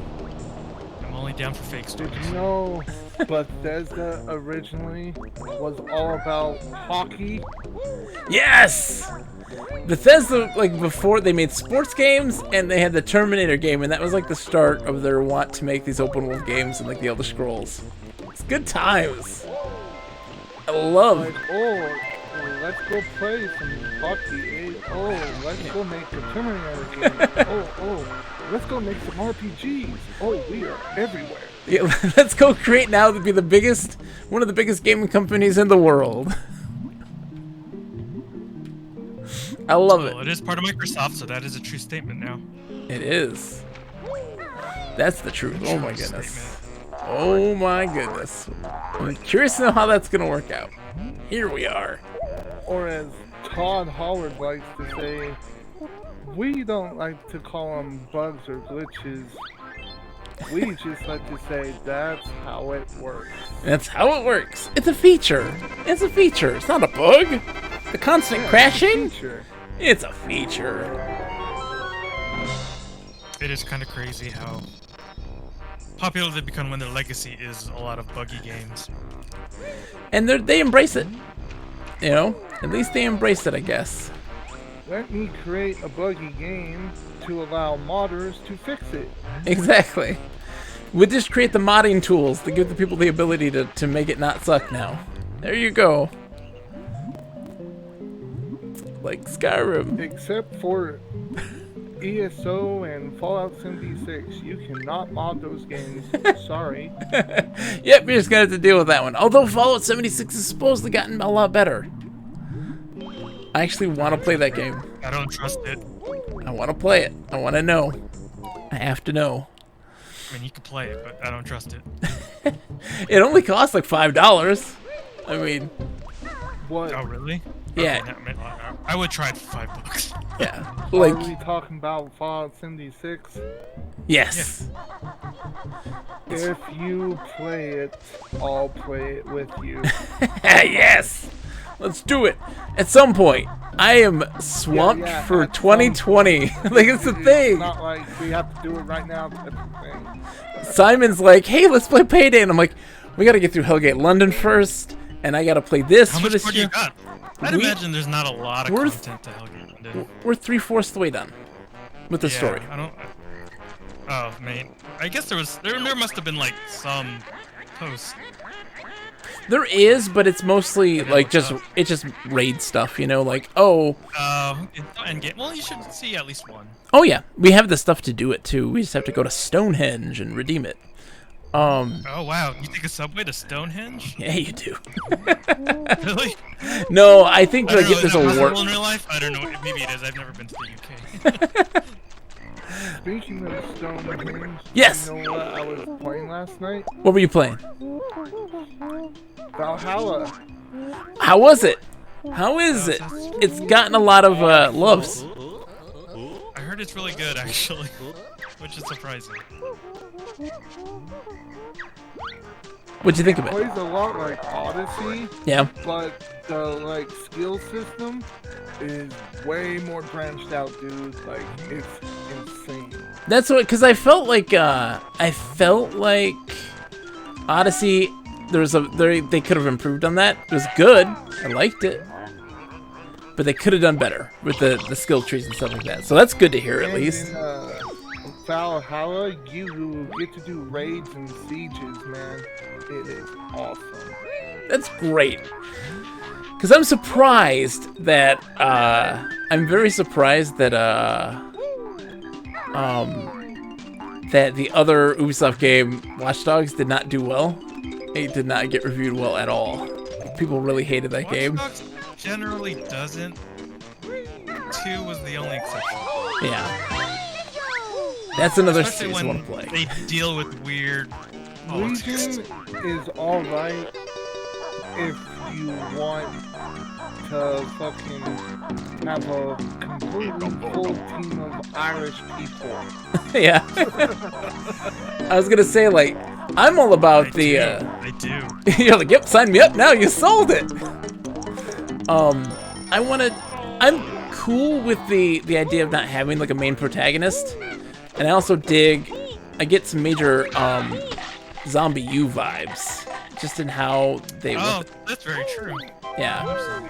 You know, because they want you to put permadeath on. They're like, the best way to play this is to put on permadeath for your characters. And so I'm like, Yeah, yes. that's just crazy, dude. I'm down for that.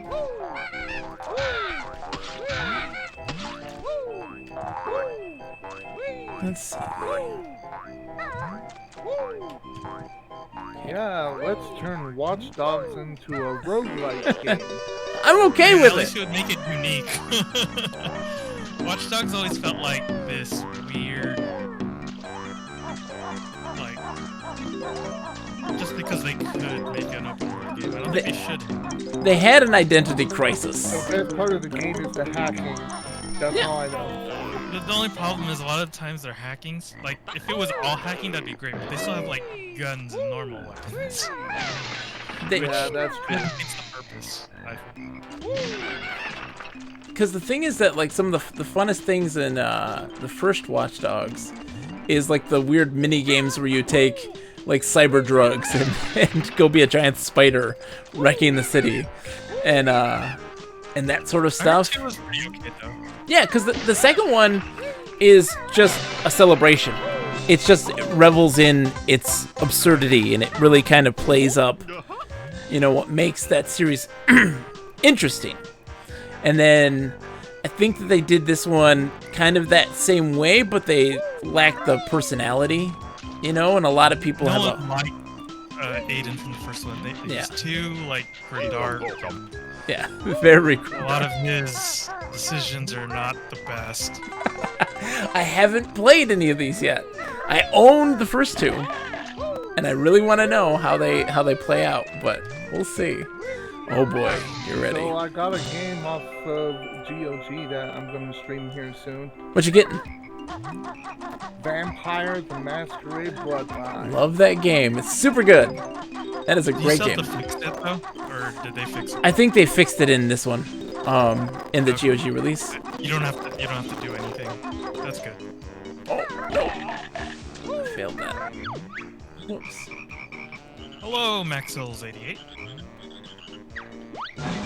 Hey, Maxels, how's it going? Bypass the tutorial on the GOG version.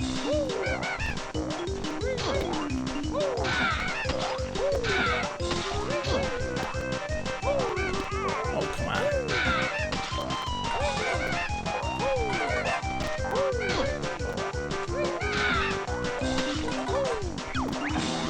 Yeah, I know that one disappeared. That's okay. This is a tough. This is like the toughest level. Is this your favorite level? Is this the one that No, this is the toughest one. I don't like this one at all. Because there is a certain part of this where it's all memorization, as Simon says, and it gets really crazy. And then there's also one that's a competition for eating things with really slippery controls. Maxwell says, alright, I'm doing a tech challenge. You've inspired me to try and play some older games. I'm trying to figure out if I can set up a VPN to allow LAN play for some older computer games that lost multiplayer support. Maxwell, there are certain games that absolutely allow you to be able to do so. And even with even stuff with GOG, they have it so that you can set it up to do so. I know that's the case with Battlespire. There are third-party applications you can use, like Hamachi, that'll sort of simulate a LAN over the internet. So it's actually pretty easy. You don't need to actually deal with old-school networking. And I'm super glad that I've inspired you to play the old stuff. I had trouble with Hamachi, but I think that I just didn't have the time to work it out. And also, I have... Isn't there an app with the community that's all about that called G Arena? Is there? I do not know. It's been a while since I've tried it. It's been a while since I did some... Ooh! Stunt Doctor! Raiden with the party one. Hi, Stunt Doctor! Welcome, by the way. How are you doing, good sir? I hope you're doing well. What were you playing today? Give a shout out to old Stunt Doctor.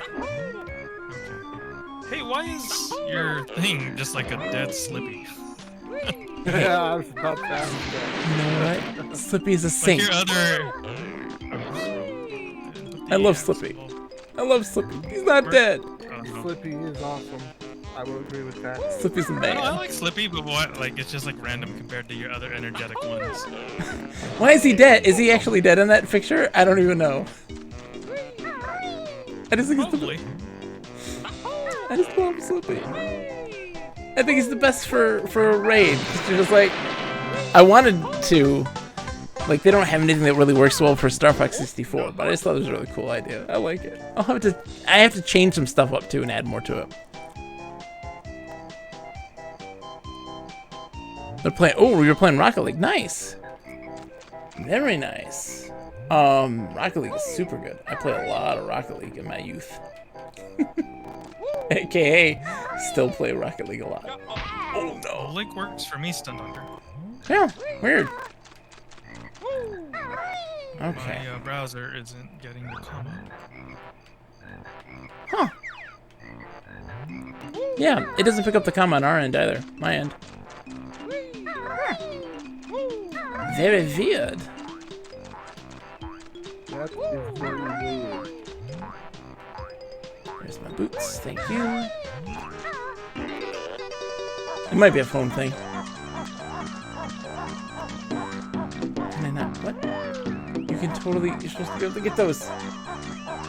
Okay, I'm gonna lurk for a while, but thanks for having me. No problem, Sai. Have a good day.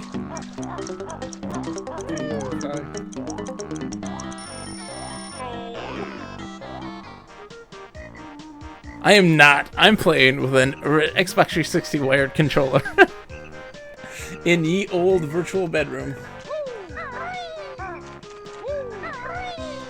Let's see.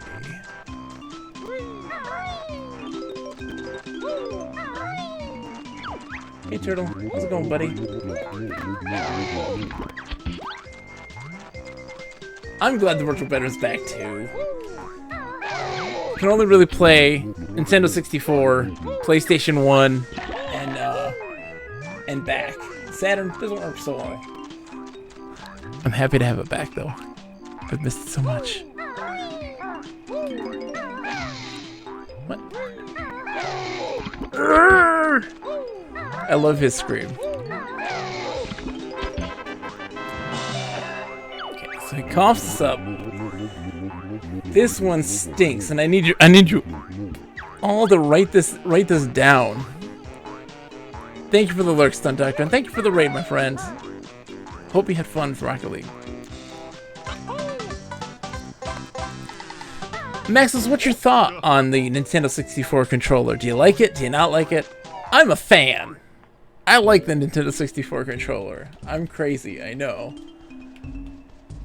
But I enjoy it. I like the Japanese N64 controllers. Ooh, what was that like? I never saw them. Were they different? They were like the Neo Geo CD controllers. Interesting. That's interesting. I'm very down with that. That's really cool. Quiet, please. The famous Tip-Top Choir will now perform my latest work. Okay. Blue. Light blue. Blue.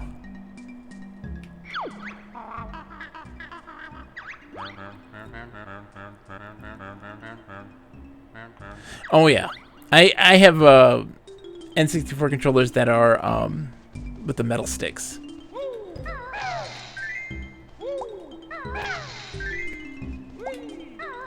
All right, I've got to pay a lot of attention because this is going to be hard.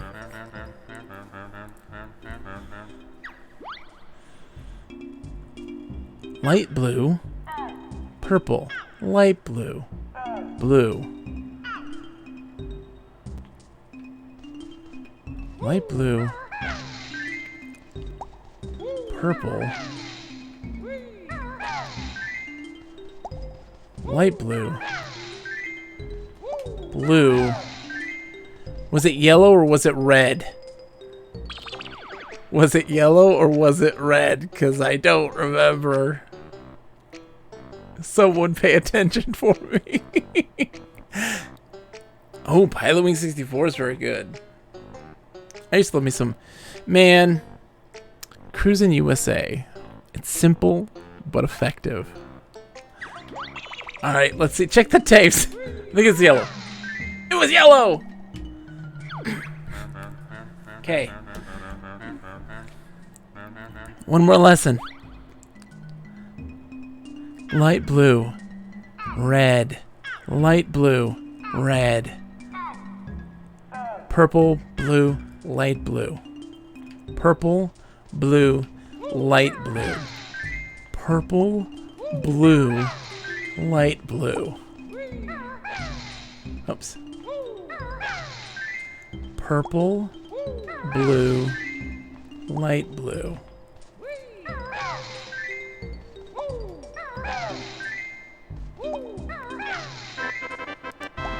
Nailed it. A true masterpiece. Here, take this trinket I found earlier. That's always tough for me. The Simon Says things are always difficult. I have a tough time with these. Man. Okay. Let's see. What's next? Oh, that's how we get the stuff underneath there. I was wondering how I was supposed to get those collectibles that were underneath the water, and I'm not smart. I forget that you transform up here.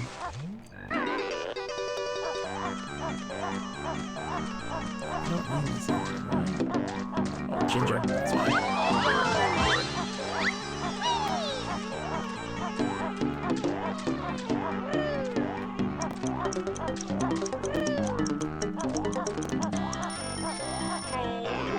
Okay.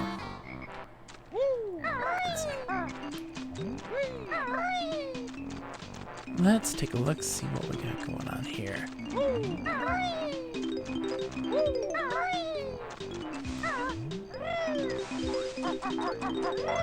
Hi, angry crocodile.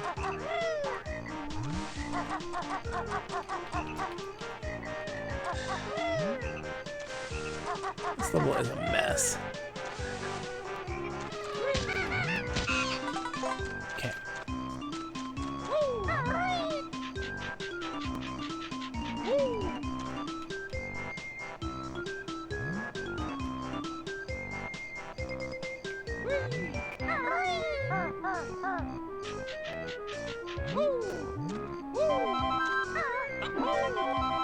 Alright, let's see.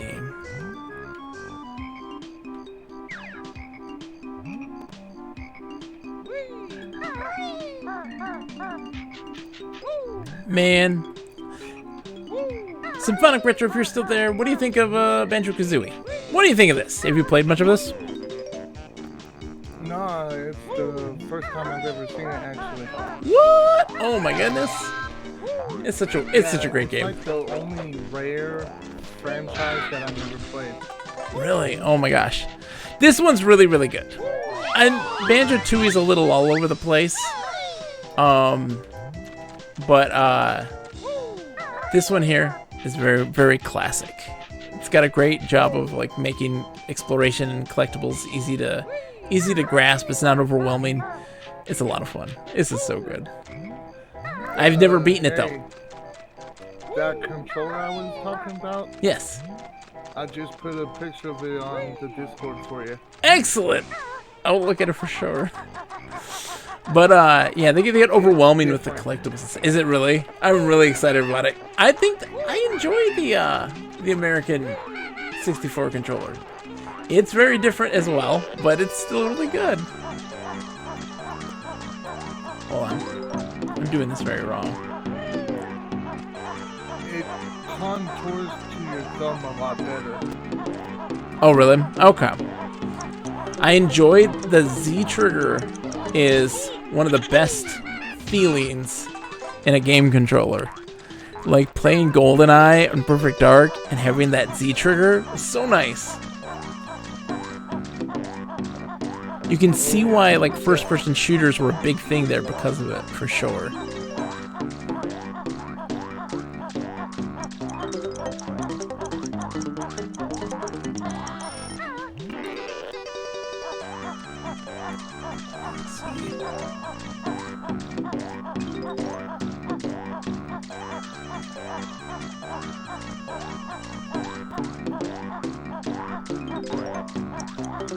There's this person that got a hold of the source engine of GoldenEye and brought back the multiplayer Yes!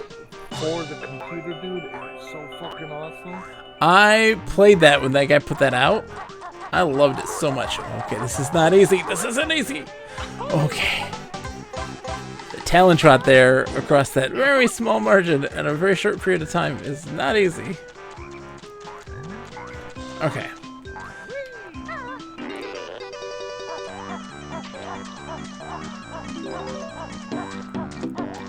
Oops. Cannot miss that.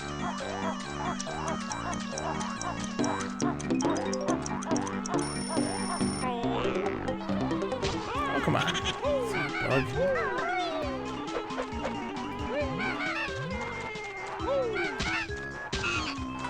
There we go. Alright, so we've got the Ikambokum behind the head. Let's see what we gotta do here.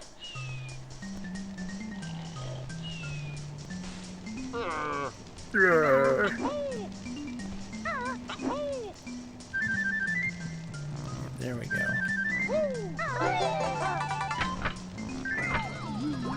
Perfect. Perfect. Return to Crocodile Banjo.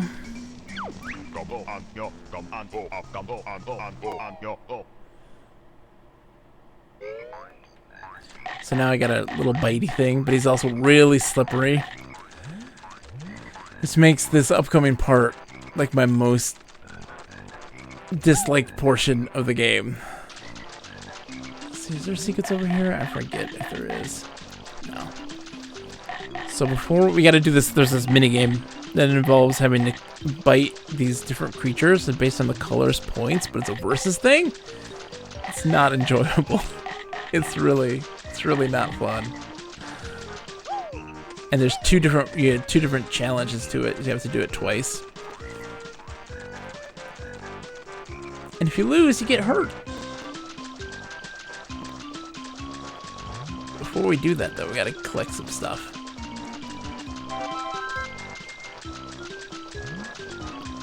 Yeah, from what I've seen. Banjo-Kazooie is cute. I dig it a bunch. The platforming in the game reminds me a lot of Conker's. Oh yeah. Oh yeah. Conker has like the same kind of DNA, but they instead of going heavy on collectibles like they did with like Donkey Kong Country 64 or Donkey Kong 64 and Banjo-Tooie, like with Conker they just did more mini games. That was kind of their major focus, and that one shows very much the case. Like they really emphasized the minigame aspect of things, which is good. I enjoyed the game, although like the humor's kind of dated, but the gameplay I enjoyed, and I enjoyed like the level design too. I thought it was good, but I think that the humor is a little trying a little too hard to be edgy nowadays at least. But it's still really good. Because I thought the humor was freaking hilarious. The Great Mighty Pooh is spectacular. That is very... stands the test of time. Or the part with the bee queen. That's Oh, yeah, and the flower. funny. Right? I think we're there. Where they had the flower and the pollinate thing. Yeah, that Yeah. shit was funny. That was very funny. Alright, this is what I needed this for. There's a Jinjo down here you can only get by being him. Ekum Bokums you can only get being this dude.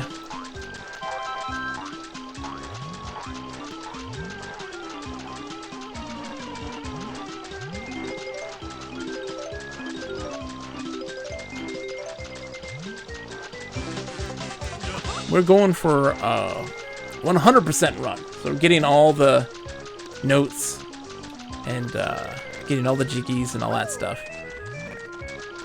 We're slowly on our way there.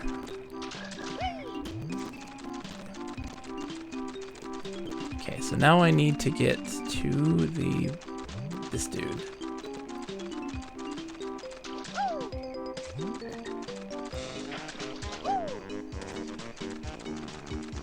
Alright, so crawl into his nose. And we do this fight. Oh, I hate this so much. Her, I'm Mr. Vile, greediest croc of all. Play my game to win a prize. Alright. Eat more red yumblies than me.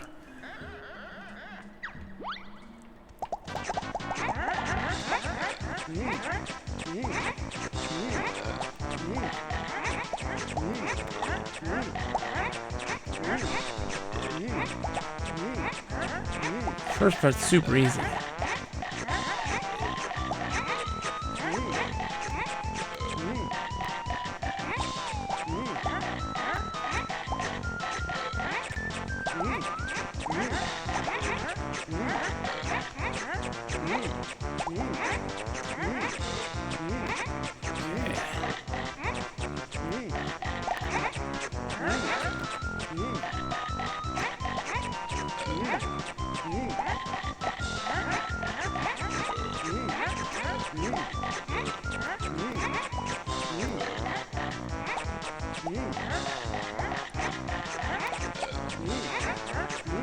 Key is you can box them out usually, which is helpful.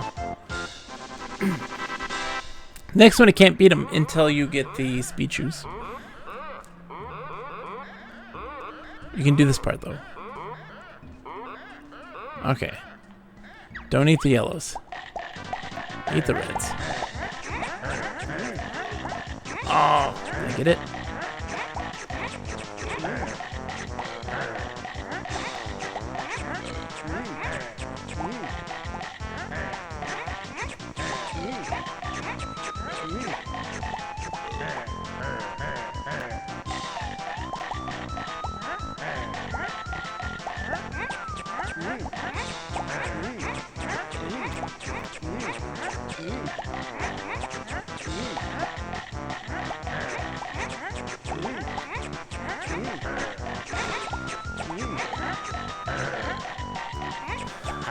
Stole it.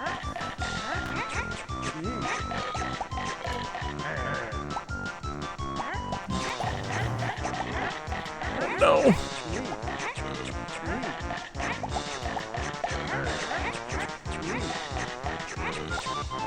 Oh, I barely beat him. Oh my goodness. That's not easy.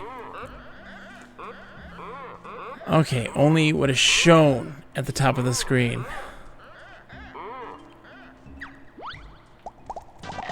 Sweet reds. Come on. Pay attention. Eat the yellow. Oh, dude, come on. You gotta eat the yellows, dude.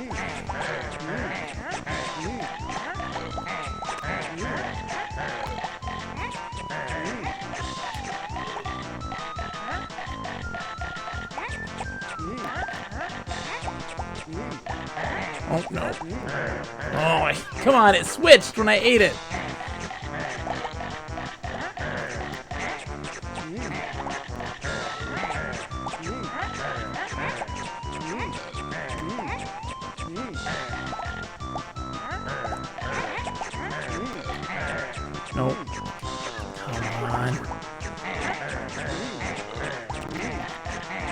Come on. Tied. You're obviously back. Welcome back, Stunt Doctor. You didn't win. We tied, dude. So you have to there we go.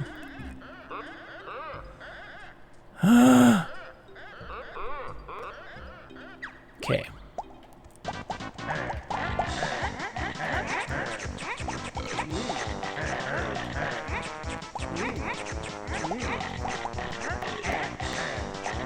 Of course, it turned right when he popped up to it.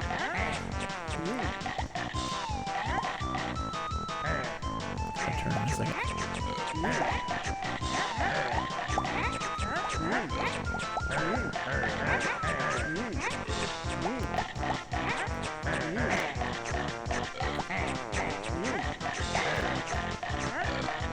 Oh, dang. Of course.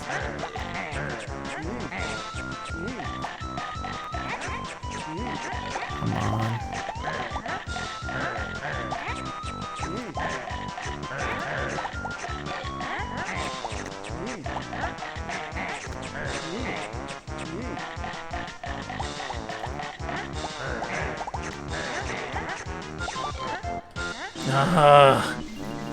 Why are you sad? Dude, Top Spot 123, welcome by the way to the stream. You couldn't be more right now. He has to bite me. You couldn't be more right. Least favorite minigame right here.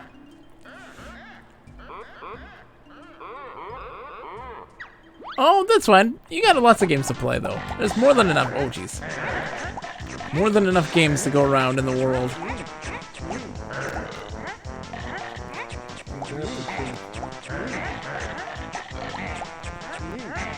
There's not too many games. There's just so many games. Let's wait for this to fucking... Oh, come on. Don't disappear the moment I'm about to chomp on you. What is this? No! Stop this madness!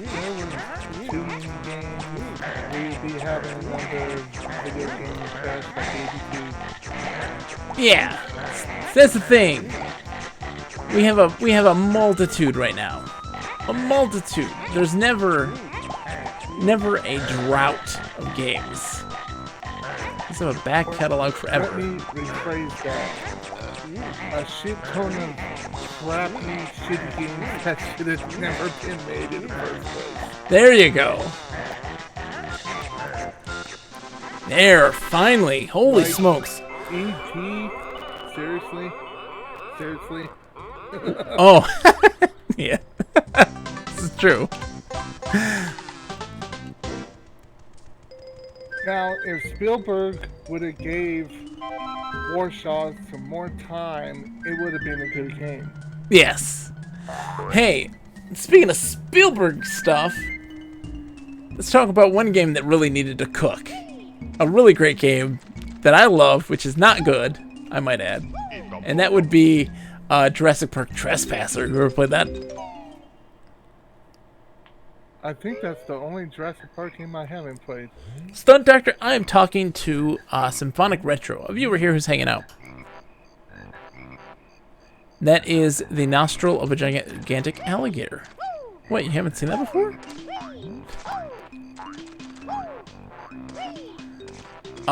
We're keeping it to 18 and over right now, sadly.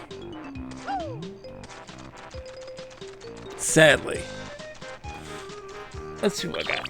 I need 15 more. I know. We need one more Jinjo and 15 more thingamajiggies. I gotta also get how many? Oops, how many do I need in this level? I have 3 more to get. Okay. It's okay, Stunt Doctor. Although at some point we're definitely gonna be playing some in the future. No. It's okay though. I'm absolutely going to at some point play some Rocket League in the future. Alright. So So I need to go. Where is the dude's thing? It's this way and up the ramp.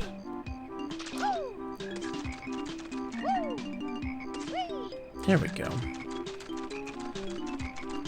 Man. Oh, sorry, Symphonic Richard. Did you ever play Jurassic Park Trespasser, or have you ever heard of it? I've heard of it, but I've never played it. It is I grew up with it. We had it on our computer, and it's one of the big reasons why we had to upgrade our computer at the time, because it couldn't handle this game. And it's really flawed, but really interesting. It's a really good, like, story-wise. It takes place after Lost World, Jurassic Park, and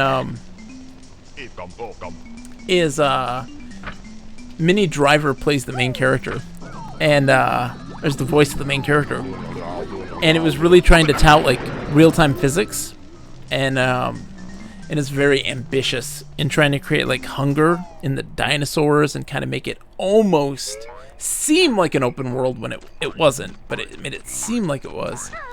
And it was really, really cool. It was bad and very difficult to play, because also how they handled first-person shooter stuff was also physics-based. So what they would do is you actually had a button to move your arm to then aim, but also like move your wrist as well. So you had to manage all these crazy stuff. Oh. Get there, Banjo. And the dinosaurs were also like super dangerous and super deadly. And ammo, there's no ammo meter. The character would keep count in their head. It was really interesting the way that they did stuff. They had a lot of physics puzzles. And it was really something else. But the world that they created with this and the story that they told was really interesting, but too bad the game was just really tough to play. I think the last Jurassic Park game I played was the Telltale game. I haven't played that one. I have it. Is it good? It's pretty good. I mean, you know, it's Telltale. Yeah. Yeah. I mean, if you played one of their games, you really played them all. You've played them all. You know what to expect. Alright, we gotta do this and not mess this up. This is also tough.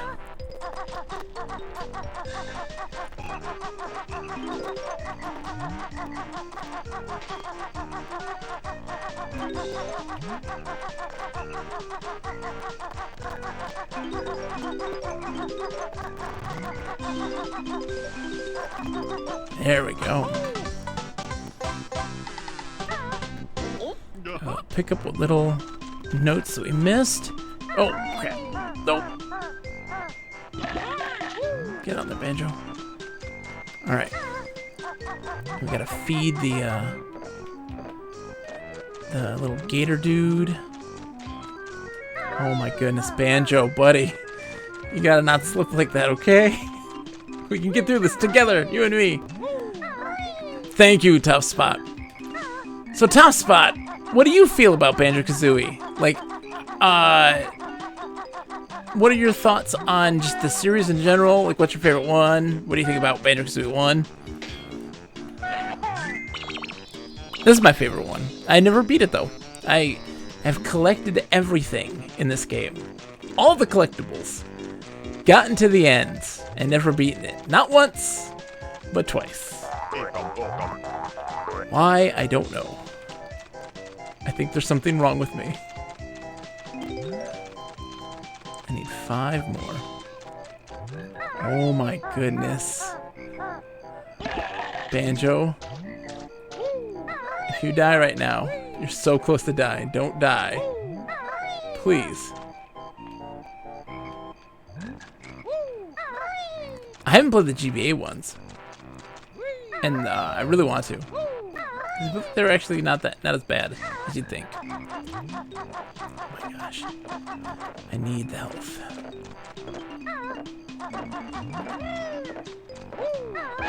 I think the only Telltale game that was different and actually really funny was the Borderlands one. I hear really good things about that one as well. Although I haven't gotten big into the Borderlands series, and I need to. I think it would be a really fun one to play. I've got to do that as well. Haven't played Nuts and Bolts yet, but I think I'll be in the minority and will probably like it. Top Spot, I think I'm going to be with you in that department. Because I do really feel like everybody, when they saw Nuts and Bolts, wanted Banjo-Kazooie. And it's a very different game. And so if you just embrace what it's trying to do, you'll probably enjoy it a whole lot more. Exactly. There's nothing wrong with that. It's just that people have to realize that coming in, that that's what that is. And not try to make it be something it's not. Which is hard for some people to do. I'm missing 5 notes. And it is driving me crazy.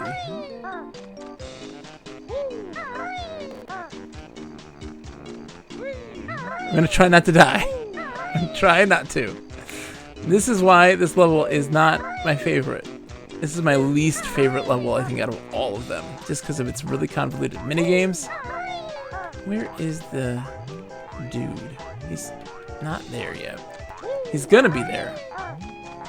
I just forget where he is, and I totally didn't pay attention. Where did he go? Top Spot, if you saw, let me know, because I don't remember where he went. Oh, I think he's up here. Playing on the Xbox, and it's way more forgiving. On the Rare Replay. I wish so much that Rare Replay was available on the PC. Like everything else is, you know? That would be so nice. Yeah, he's up here. I hear him clanking around.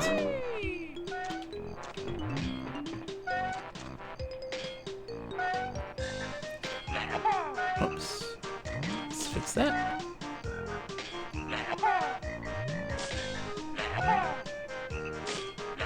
Oops. Whoa, camera. Whoa, camera, what are you doing, buddy?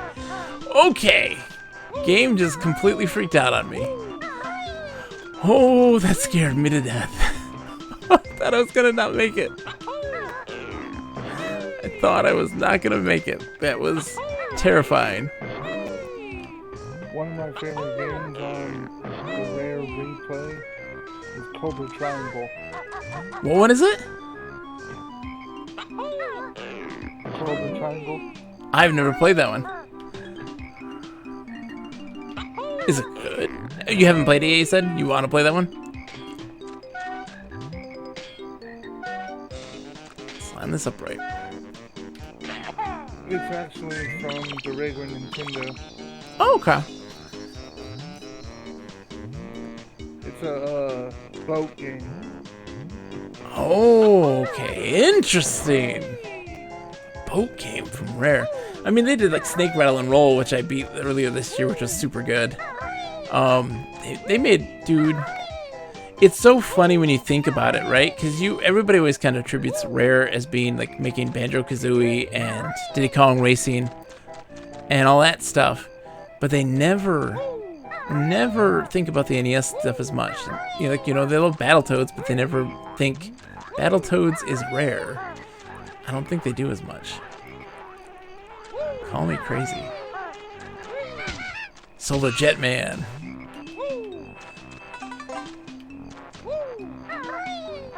Battletoads, the arcade edition. I know, never been on a console. That's a really good one too. That was a really good game. It's nothing like, the NES stuff, but yeah, it's actually good. And beatable. It's beatable on the NES. It is. But it's not easy. If you're really good. If you're really good. If you know what you're doing. But it's hard.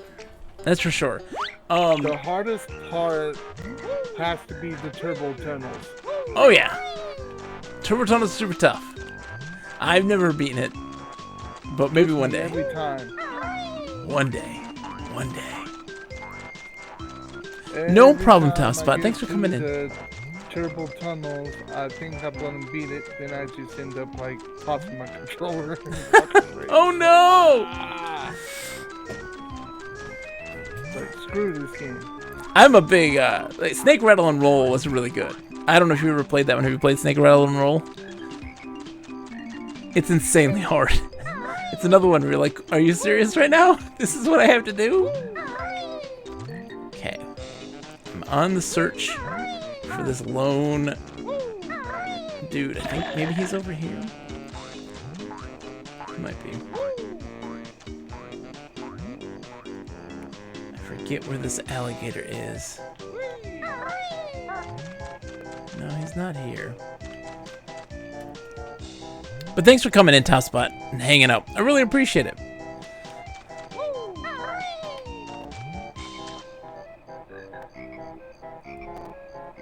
Let's see. Okay, so it's not here. I'm But missing. speaking of Legos, my son is like way upset that they delayed the Skywalker saga twice. Oh, yeah. I mean, I guess, like, COVID stuff, but I'm just like, it's Lego, though. Come on. There he is. This is the dude. Okay. And I guess I can just get up here, can't I?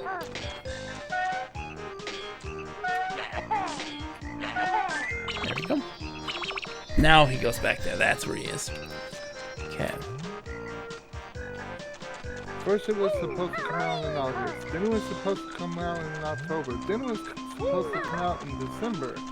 Now it's not coming out until next December. I was gonna say, and it's not like, you know, like a cyberpunk or anything like that, you know? It's like, Lego games aren't complicated. You can get that one out in time. Cyberpunk better be coming out in December or I'm a riot.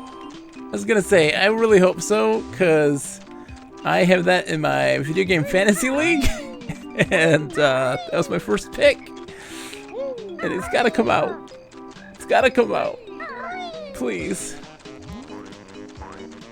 No, it's not this way. Which way is it? I'm lost already. This is why I don't like this level. It's hard to figure out like where you are compared to everything else. It's just a mess. It's a mess. Okay. So this way.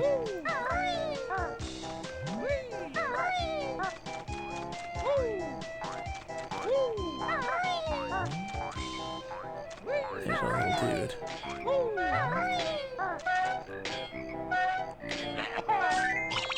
Yay, we did it! Now I'm just missing 5 notes. I'm pretty sure I missed them underneath in the swamp area there.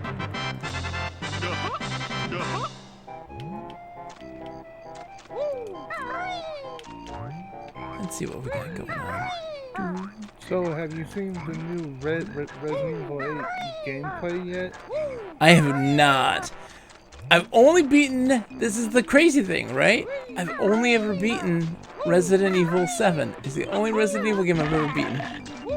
And I've never beaten nor really played any other Resident Evil game, ever. It's blasphemy, I know. So, get this.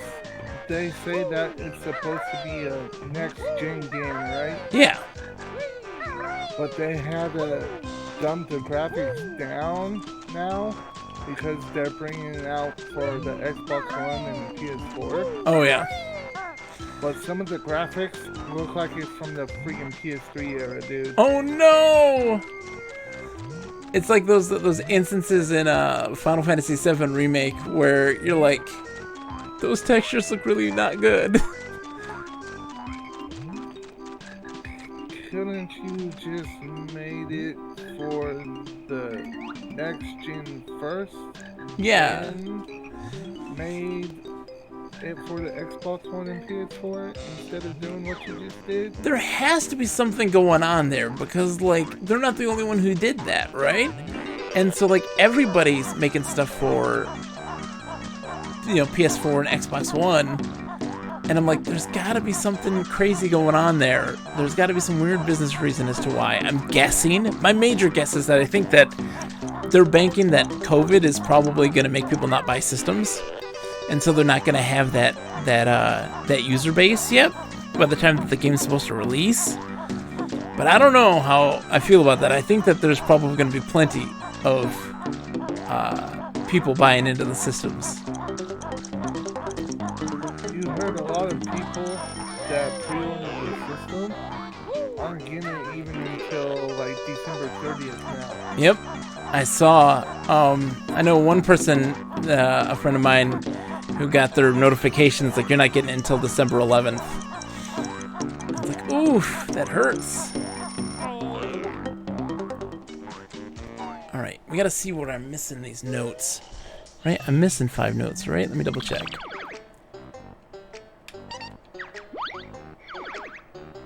Yeah, okay. Positive it's in the swamp somewhere.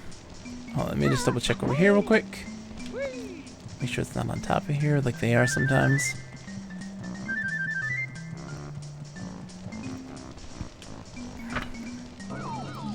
And you have to do it in one go, otherwise if you leave the level, you have to collect them all again from scratch. It stinks.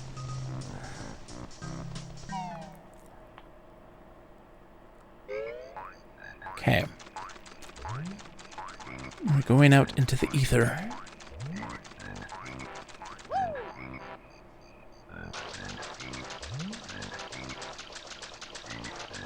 So there wasn't stuff over there.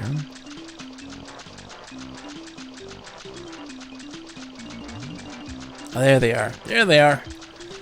Perfect. Just realized, how do you stream and do voice chat? Are you also streaming Discord?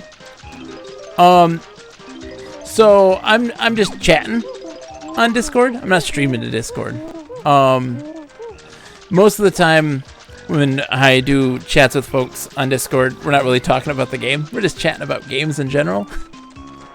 So not really watching and reacting about what we're seeing here.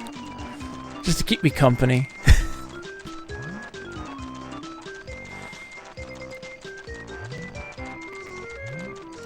Yeah, we just usually just type in Discord.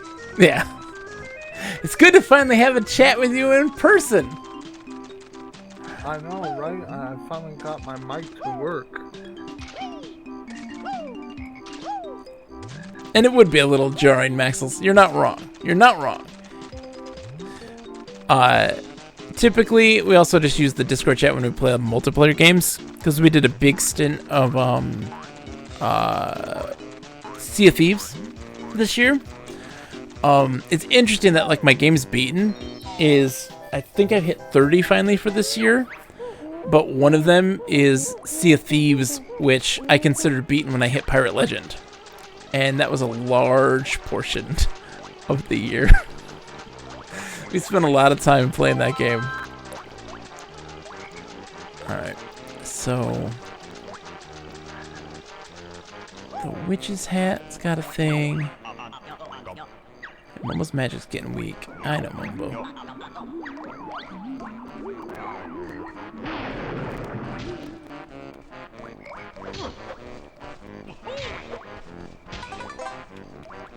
Okay.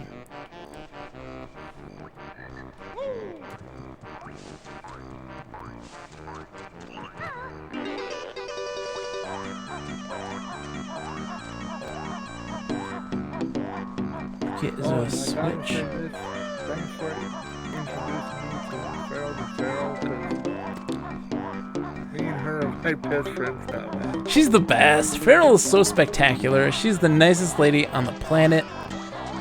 And I met her through just talking Sierra games. And then ended up being in a situation where oh, that's what I needed. I still need to be the Croc. I need to go back and be the Croc again. Oh, like on Twitter and stuff like that, because they like kind of traveled around the same kind of circles, and then all of a sudden we realized, like, hey, we're a bunch of friends with a bunch of the same people. Like, we need to talk. We need to go enthuse about more adventure game stuff. She's the best. And because of her, I met another cool guy by the name of Raijin. Oh, I haven't talked to that person, but I do know who they are. I've seen them run in their chat and stuff like that, but I never got to meet that person. They're cool, though? Yeah, they're really cool. All right. Kane is another guy who's in her chat, who's a really awesome guy. Yeah, Kane 52, right? Something like that. It's like Kane 52, Kane 123, something like that. I don't remember exactly what it is. The numbers are. I never remember numbers. I'm terrible with numbers. Sorry, Kane.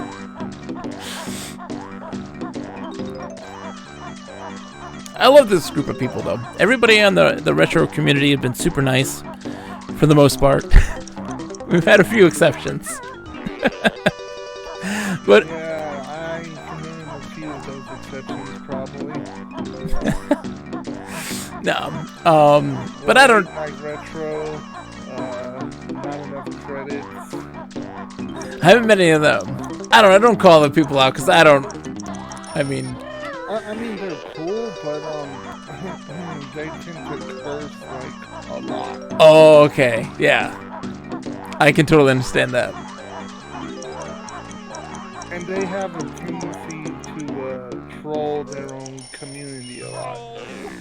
See, like, I get it, but that's just not me. Like, I can't do any of that. I don't know. It's just not my thing.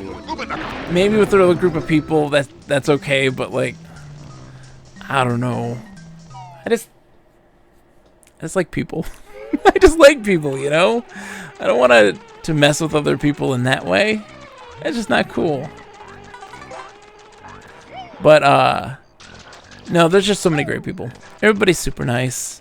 For the most part, everybody's super friendly and very accepting and just love enthusing and talking about games. And it's been such a great time getting to meet so many people.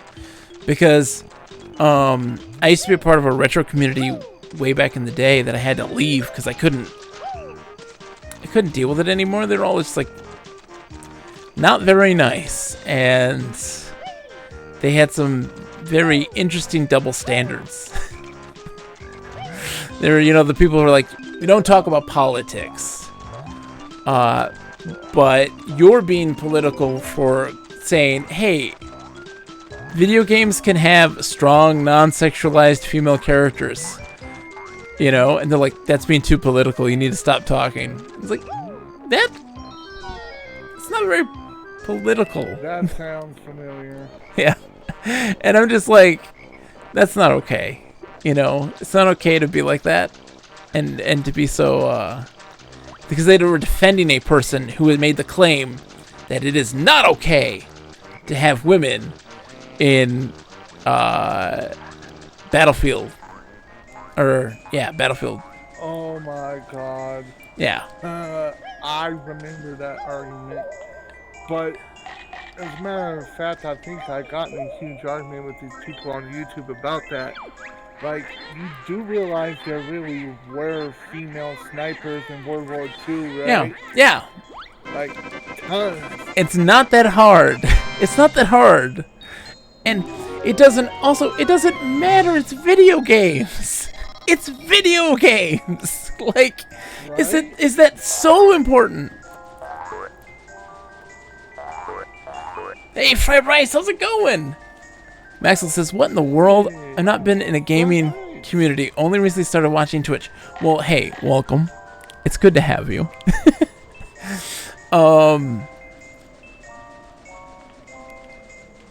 It's just people who have this weird concept that games shouldn't be political, or that games don't have politics in them, and people have this weird concept of what that means to be political, right?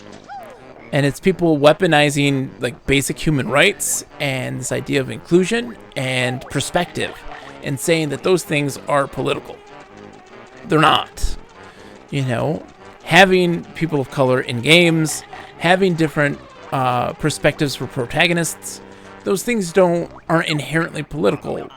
They become political because that person in particular wants to try to politicize those things. Yeah, and those are there are real people who do that stuff. Not just meme it, not just troll it. Now, they may have started that way as a troll, but some people don't pick up on that stuff. And what they do instead when they see things like that, they feel like it's then justified. Right? That, oh, there's other people out there who think that that's the case. So that must be the case. That must be, a thing. It's not. But they try to make it that way. It's really interesting to see how people have interpreted, politicization of games and things like this. It's like, they can be political. Are they always? No. Is it wrong that they are? No, not in the slightest. That's crazy. I scared Fred Rice off now. I'm talking politics. How's it going, by the way, Fred Rice? Have you been streaming lately, or have you been taking a break? Because I've seen you in chats, but I haven't seen your streams in a while. Are you still streaming?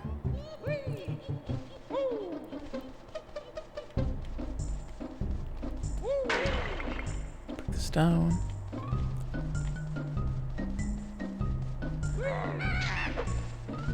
Okay. Let's see if I can do this. Oh yeah, you can totally do this.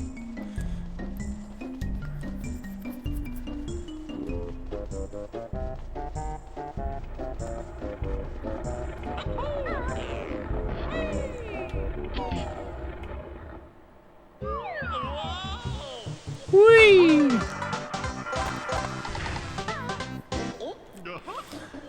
I feel you 100%. How old? I mean, if you don't want to get personal, you don't have to. But how old is your baby? I have a 2-year-old and a 5-year-old, and they absolutely take a lot of time.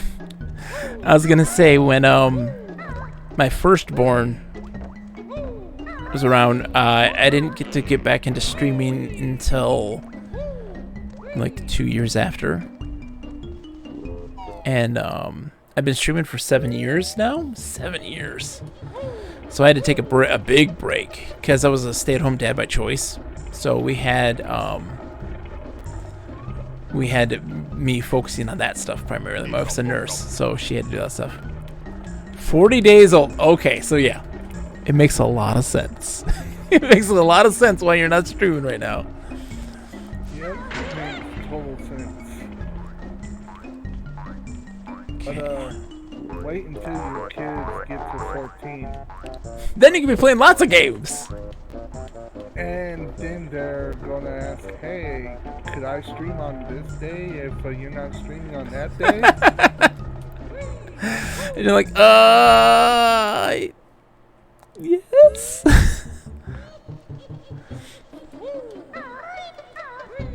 That's right, I gotta go from above for that one. You should see my son's face right now as soon as I just said that.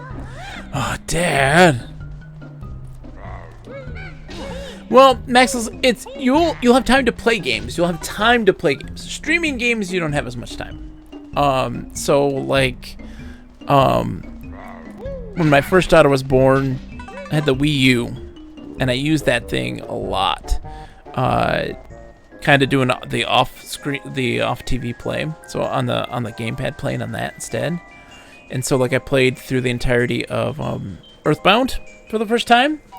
Man, Fried Rice, if you haven't played Earthbound, playing it after having a child completely changes the experience of that game. Play Civ 6 together. I consult with her before declaring war. She got quite fussy when I denounced Spain. I love it. That's a good one too, where you can stop at a moment, to the drop of a hat. You can stop the game, and have a chat and help them, take care of them as they need to. But yeah, I also, with my second daughter, I played a lot of Fortnite, but I would play in hearing impaired mode. I'd play it on the Switch, and hearing impaired mode, so the sound would be off, but it's actually a lot better to play. Man, Fried Rice, Civ 6. I really enjoyed Civ 5 a lot, and I really enjoyed Civ 6 a lot too. They're very different, but both are equally super awesome. And Civ 6 is a game that I will play, and I'll blink. And it's 3 o'clock in the morning. Very few games Play that that together sometime. Yes, we have to at some point, because it's so fun. But it's one of those weird games that, like, time just disappears. There's very few games that do that for me. And Civ 6 is one. We're just like, one more turn. We got this. And the next thing you know, that's it. The sun is rising.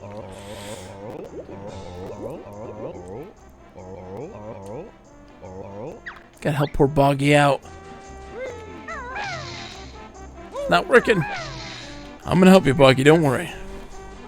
My son plays a lot of the Master of Orion reboot. Oh man, Master of Orion was one my older brother was huge into. I didn't understand a lick of it as a kid. I have to take a look at it at some point, because he was giant into Masters of Orion. And Master of Magic, my good friend Keegliff, her husband, is a huge Master of Magic fan. I have to try that one out at some point, because that looks like crazy fun. Well, Fried Rice, if you play... Oh yeah, sorry, what were you saying? That just got a remake on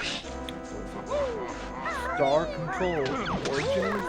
Oh yeah, Star Control's so good. Awesome. Star Control's so good. I love it so much. Fried Rice, I highly recommend to play Earthbound now after having kids. It's really good. We're the Twinklies! Protect us from the Twinkly Munchers! Because when people played Earthbound as kids, the story, I'm not going to spoil anything, but the story is really kind of, the themes are about like kids going on an adventure and coming of age, right?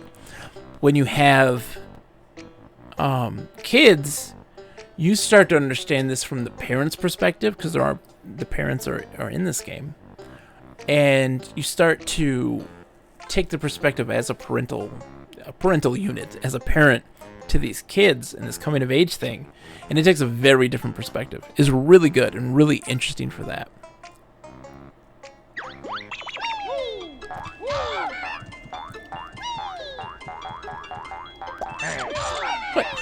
What? Are you serious right now?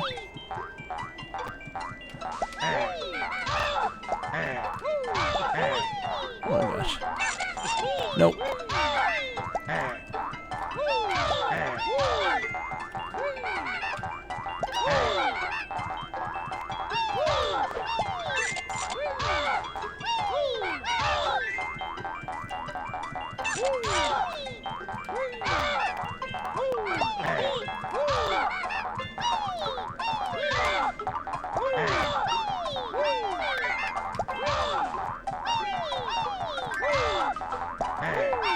I love the screams in this game. They're very silly. There we go.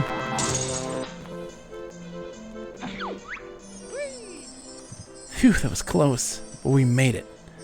Now, Switch is on. And also, Fried Rice, if you ever do decide to play it, I would say this, my word of advice is don't feel bad if you look at a guide. Like, if you don't know, like, there's one of the weird things about Earthbound is that there's items and you have like no idea what they do. It's okay to look up what they do if you don't know. I wouldn't necessarily say you need a guide for anything else outside of that. Like, you can figure out where to go and how to fight the bosses. Like, that stuff seems pretty simple. One of the weird things is, what does this item do? And like not knowing. So be a star and you'll find reward. And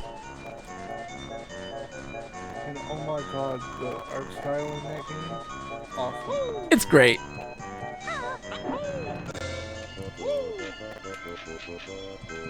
Oh, I have to fly, don't I?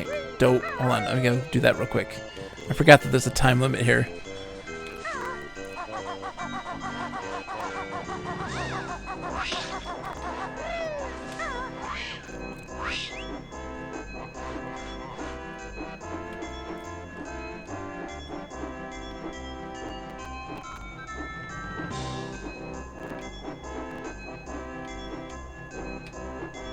One.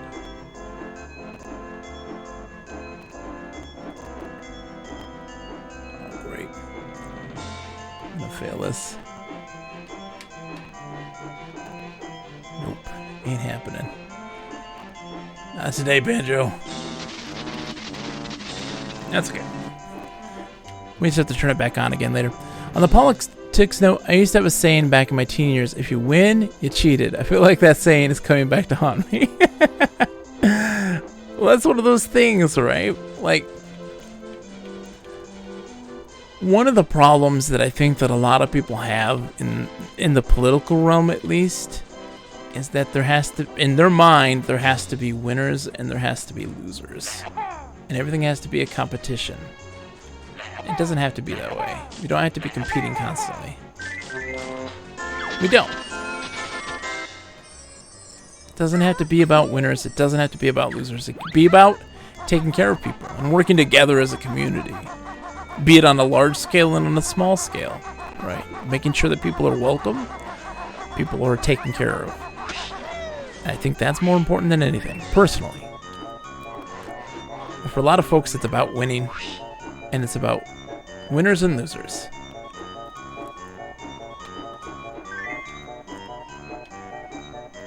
I just can't believe the amount of people that Trump is doing right now. I know, it's ridiculous, isn't it?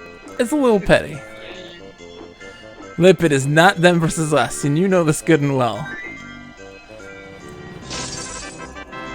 There we go.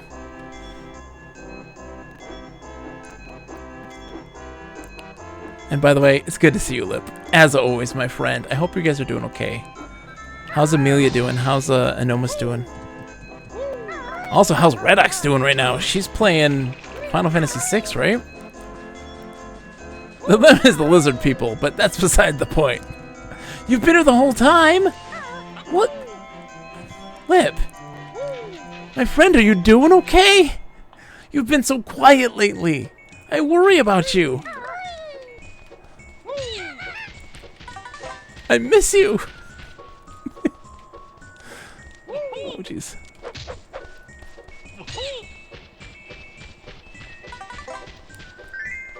One present.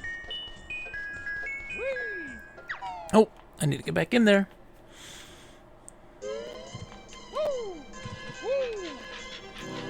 Family's good here. Just been feeling like a piece. Oh, dude, Lip. Lip, we need to have a talk, you and I. We need to go venture on the high seas.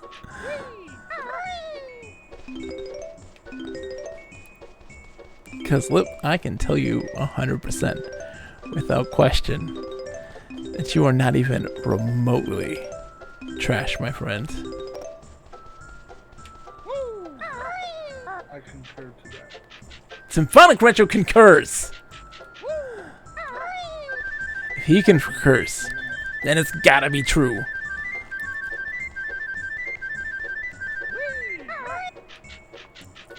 Just know, you don't have to air out your grievances now. But just know, I'm here for you if you want to talk at some point in time.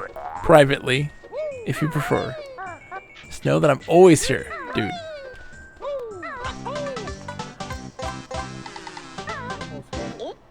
There you go.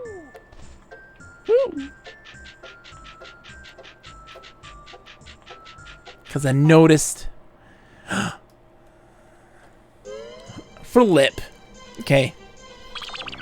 Lip. Look at my eyes, Lip. You see him? I'm not joking.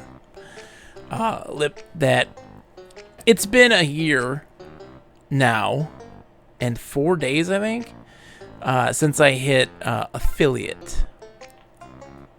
And I met you and your wife not long afterwards. And it's crazy that it's been that long already, but I feel like it's only been moments. And I can honestly say, Lip, that you're a good friend. And I don't throw that around lightly. You are a really good person, and I care a lot. Also, the quarantine fatigue is suffocating. But necessary, but still suffocating. It still sucks. No one is arguing that the quarantine is a good thing.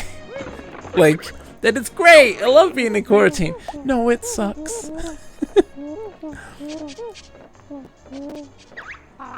Oh no!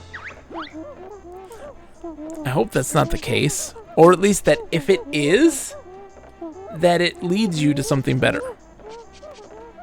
I know that fear and that crushing and crippling feeling of inevitability. I know that feeling. Oh, jeez, no. I did not want to do that. I'm just here for the Jinjos. Oh, that crippling existential fear. I'm just here for the Jinjos, man.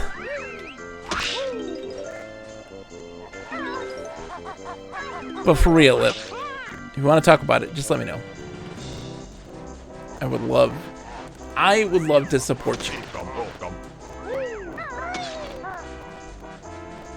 You have been so kind and supportive of me and my family in general that I would love to do the same for you.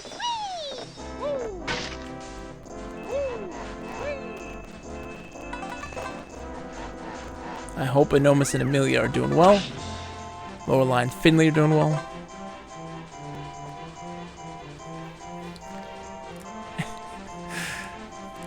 Bright Rice is right. At least you got 2 more days, right? maybe in 2 days. You're not getting fired tomorrow, but the next day, oh, 100%, it's assured. I'm kidding. I do apologize for making light. I love you. You know I mean good. Some days I put my foot in my mouth. More days than not. That's the ADHD talking.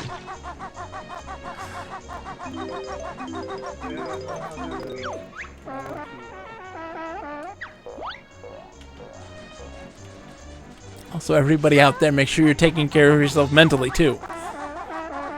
It's all a real thing. I can't have more extra ones. Yeah. It's a crazy time right now, so I don't blame you one bit. Okay, so I need gotta do the mumbo thing for that. Okay. Bye. That is in fact a walrus.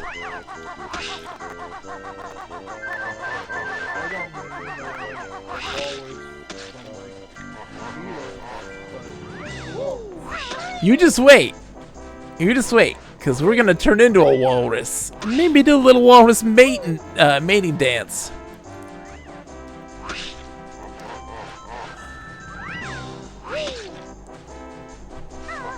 Ignorant, uncaring jackanapes. Oh, man. You know what, Lip? I very much hate the management concept of, you know, it's not what you know, it's who you know. I hate that. I hate that so much. Because it shouldn't be that way. It should be about what you know, not who you know. So when you have folks who aren't qualified for that sort of position, ends up being in those positions, it's the worst.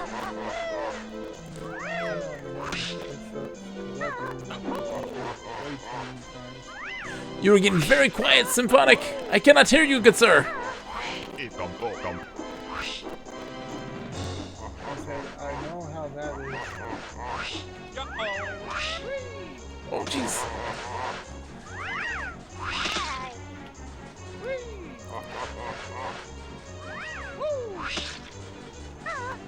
Let's see. My fucking mic thing does not by my ear.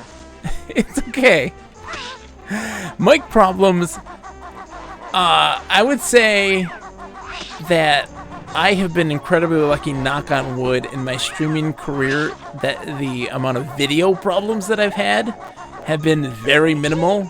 But mic problems. Oh, so many audio problems in my life. So many audio problems. It's not even funny.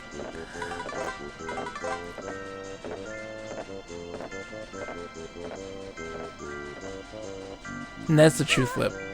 I feel you so much right now.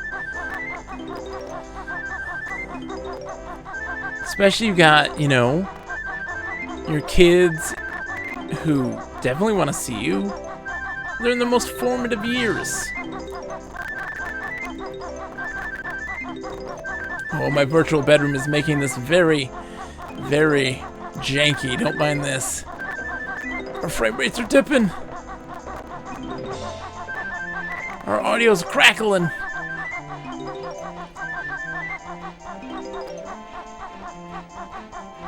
Okay, so on the broom is the Jinjo. I'm not taking that down yet. Oh, jeez. Oh, jeez.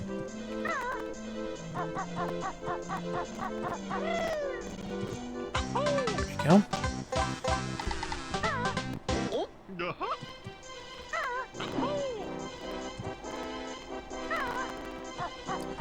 Do, do, do, do, do, do. Okay. Present.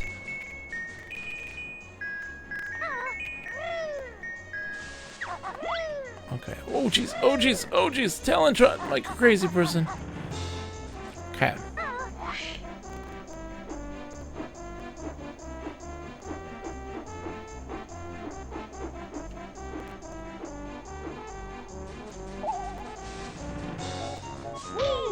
Oh jeez.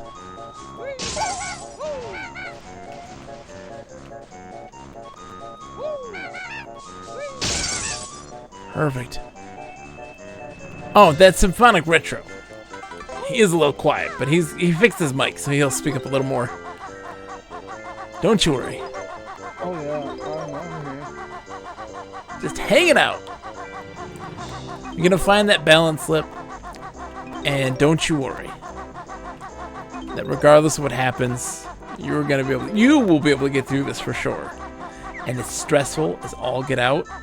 Of that, there can be no question.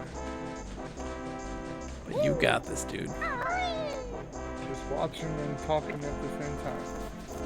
Just chilling, willing, a little illin'. Okay.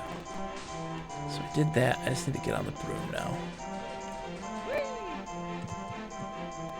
I think I'm gonna play it safe and take the wings.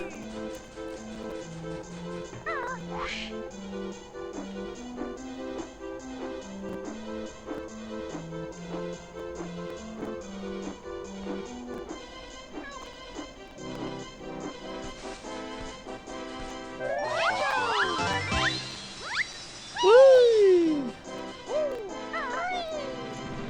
Only 2 more to go. I know, right? Just those 2 more. It's no big deal. All right. Wow! Cutscene! Ikum bokum!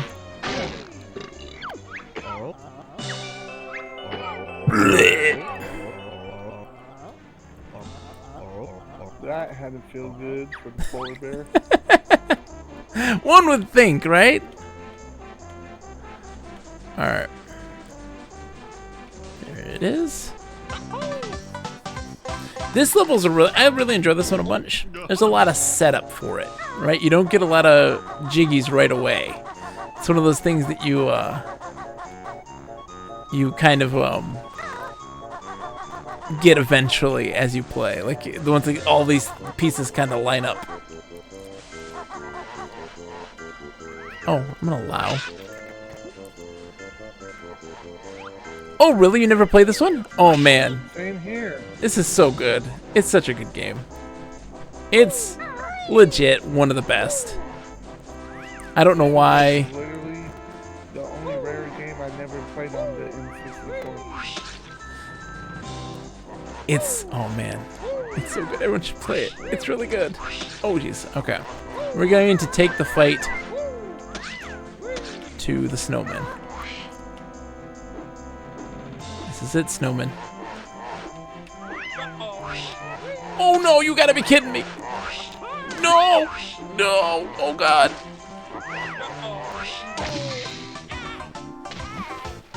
Oh, we gotta collect all the notes again. It blocked it for some reason. It thought that something that you wrote was inappropriate. I don't know what.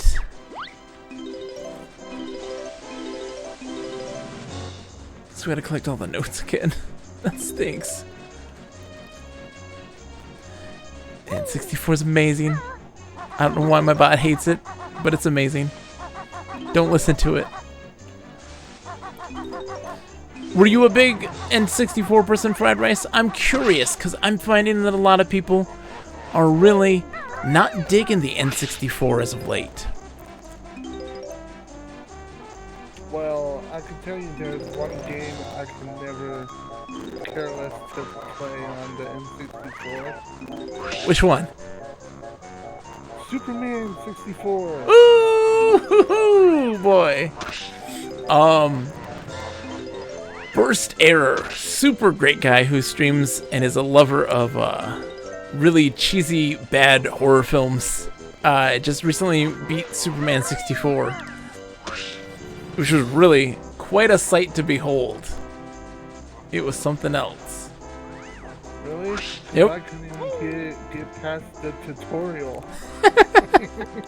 I was surprised that he went through it in its entirety, from beginning to end. I was shocked. You don't see that very often.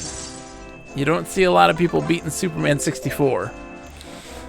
But this one is not the king of collectibles, although this is, I think, the best version of the collectathon that they did. And, oh man, Fried Rice. Oh my goodness, those snowmen. We're fighting the snowmen first. Taking the battle of the snowmen. I think that the PlayStation and Nintendo 64 games, some of them did not age well, but I do think that some of them, there we go, are some of the best because they're very bold, very different. Oops, let me get some air. Fear Effect. I love that game. Yeah, and like there are games that are very strange that you'll never see made again. You know, and it's really, the PlayStation 1 has some of the weirdest games you'll ever see, but also some of the boldest. And I was really surprised when some of them, like for instance Moon, the anti-RPG, came out on Switch and got localized because that was a Japanese only game. The fact that like came out to the States, very surprising. And very excited I have to play that one at some point, because it's really good. But yeah, that era of games made some of the most fascinating, some of the most risque. So when you talk about like game design, and you talk about like modern game design, it's very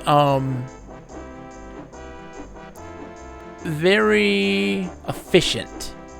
I guess would be the best way to describe it. It's very, they've got it down perfectly, where they know exactly how they want the game to play. Like, and you know, we know the best way to engage with players is this way and that way. The PlayStation doesn't have that. You know, they don't know those things yet at that point. And so what it does is it creates some really interesting gameplay mechanics and ways to engage with people that is very different. And very, very iconoclastic, or we would consider to be so now. And you look at some game creators that are modern game creators definitely eschew the stereotypes of what a game should be and the most efficient way to engage with people. We look at, jeez, ow. We look at somebody like Suda51 and stuff like that. The guy who made Deadly Premonition, another really great example of that. These games that are just the kind of game that they want to make, and they don't worry about mechanical design more than they do about presentation and making the kind of game they want to make. I was just talking to a friend. Yeah. I have the N64 game Body Harvest, which to my knowledge was developed by people that went on to Rockstar to create GTA 3. The game itself doesn't hold up really, but we wouldn't have plenty of open world sandbox games without stuff like that. Didn't Rockstar also make the crazy space station one? There's a space station game on the 64 that I think Rockstar made. But yeah, exactly. Those things are all really building blocks. And it's really interesting to see companies' early works and what kind of leads them to where they are today, and how sometimes there's correlations and sometimes there isn't. You can always point and look at stuff like Naughty Dog, right? Naughty Dog's been around since the Apple II GS days. So the Atari, the Amiga, the Atari ST, with Keith the Thief. And it's really super interesting to see how their early works. Also, if you ever played the Genesis game, Rings of Power, that's also Naughty Dog as well. You don't think about that. Oh my god, that's such a good game. It is a great game, isn't it? I think so. It is not a great game, but it is a great game. Yeah. It's leaves a lot up to chance, but it's a fascinating world and presentation. Red, you've never seen it. Red, you haven't seen it. Hold on, everybody. Red, let me show you something, my friend. This isn't a filter, my friend. This is the virtual bedroom. Designed the room myself. The software is a software called EMU VR. Allows for, yes, EMU VR, indeed. So this is what it does. I mean, look at this. It's not a filter. It realistically simulates the RGB filter. Yeah, this is what I use when I play a lot of retro stuff. Fred Rice hasn't seen this either. You thought it was... Did you think it was a real TV? A lot of people come in and be like, you just have a camera in your TV? No.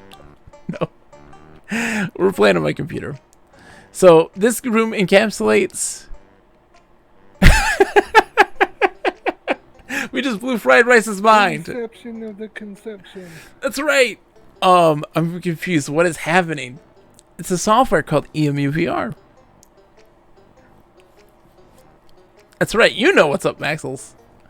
So EMU VR allows you to decorate a room. Uses RetroArch as its emulation, right? Allows for multiple TV setups. So like right now we're playing Banjo Kazooie. But we're not just doing that. We're also starting up a little game that I'd like to call Quest for Glory 4 on DOSBox. Running simultaneously. You can have multiple TVs running multiple things simultaneously. It's crazy. Turn that off. You can have full light gun support using mouse and keyboard, which is really cool. Where are you in this room? I mean, I'm just floating around right now. I'm not actually using VR, of course, because clearly I'm not wearing the headset. Yeah, you just walk around. You can explore, like outside, and it's fall. Oh, it's beautiful. Audio's playing from both TVs, absolutely, and also directional.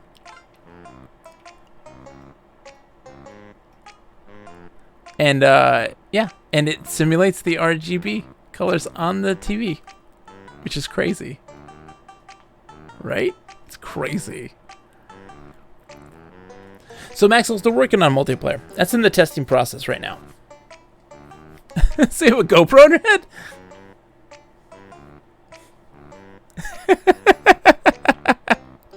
And it's just super cool. I love this thing to death. It's so great and so much fun to play around with. And so, you know, I've decorated with all the things that I love. Animal Crossing, Pokemon, EverQuest, Virtual Fighter, and the Saturn is a big thing. You know.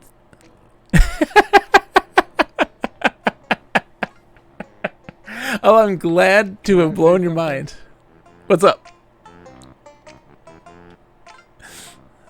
Oh my gosh. I love this so much. Quest for Glory 4. Yes. That is like my favorite Quest for Glory game ever. It's the best. How'd you get the yellow off the SNES? Well, you see, I think really the key is that you just put it over a fire. Just an open flame. Whee! Whoops. Man, this Quest for Glory 4 is spectacular. Symphonic. To say that it's my favorite Sierra adventure game series, that's my favorite one out of the series, for sure. In December, we'll be playing the 5th and final one. So throughout this year, we played through 1 through 4. December's the last one, and we're going to finish it up. Yeah, Red, it is this customizable. So, like, I've got even, like, the labels on Banjo-Kazooie. And, like, they have generic for NES right now. They don't have the models for the systems. But I put, like, the labels for Snake, Rattle, and Roll. And, like, Pokemon. I can't get the DOSBox labels to work. I don't know what's up with that. Pokemon, Solstice. All games I've beaten on the stream. And, essentially, it brings up this menu here. The systems that I currently have folders for. So they have this stuff for RetroArch right here, and then you can also select from that the games. So for instance, Mercenary, which I beat earlier at the end of October, Commander Keen, Quest for Glory 2, 3, 4, and Quest for Glory 1 on BGA. I've got like Pokemon and Ultima Runes of Virtue games, and the NES stuff. NES Open Tournament Golf, which I'll be playing next week in a tournament. And Solstice, Snake, Rattle, and Roll, Garfield, a week of Garfield. Banjo-Kazooie's only a 64 game right now. Brave Fencer, Musashi, Mega Man Legends, Skull Monkeys, all games I've played. A whole bunch of stuff that I've put on there. But then you can also do just objects. And your screens too, by the way. Oh yeah. Because look, we're just doing that kind of TV, but they also have the PVM here. Alright? So they got this bad boy. You are? Oh, dude, fried. Oh, fried slice, of course. Hello.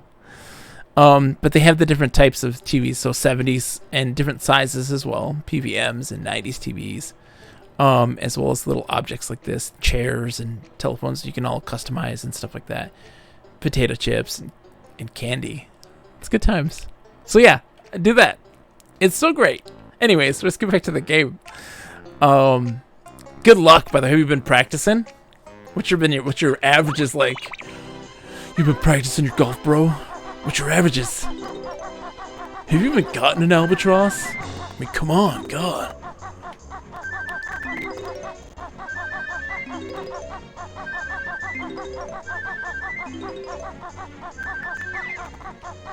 If I was in that tournament, I'd probably be in last place. Right now. You say that we have a lot of folks who like just go to play for fun, and they don't know how to play the game, and that's okay. A bag of cheesy poos in front of my 2-year television, like from South Park.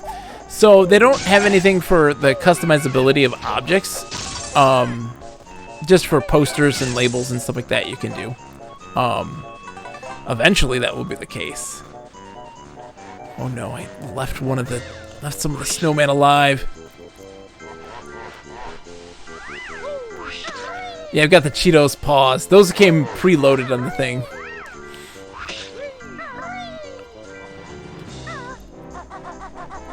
I'm glad somebody else knows about EMUVR. It's not a commonly, people aren't typically aware of it, and it's awesome. It does take some work. It does take some work to get this stuff the way that it is.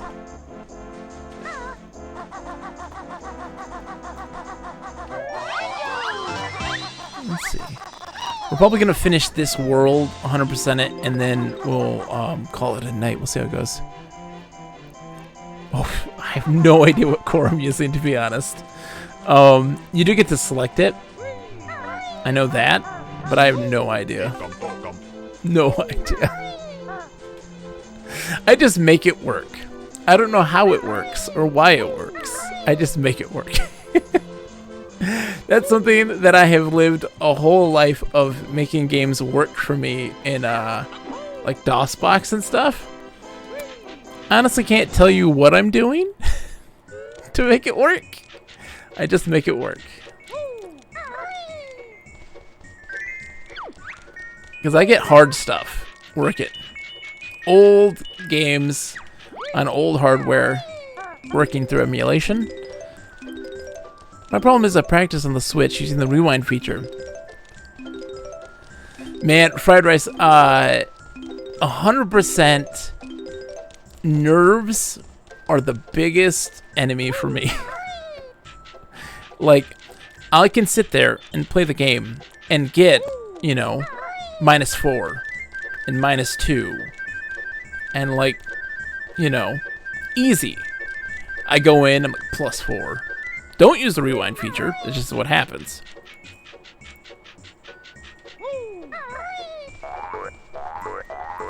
BK is notoriously hard to emulate.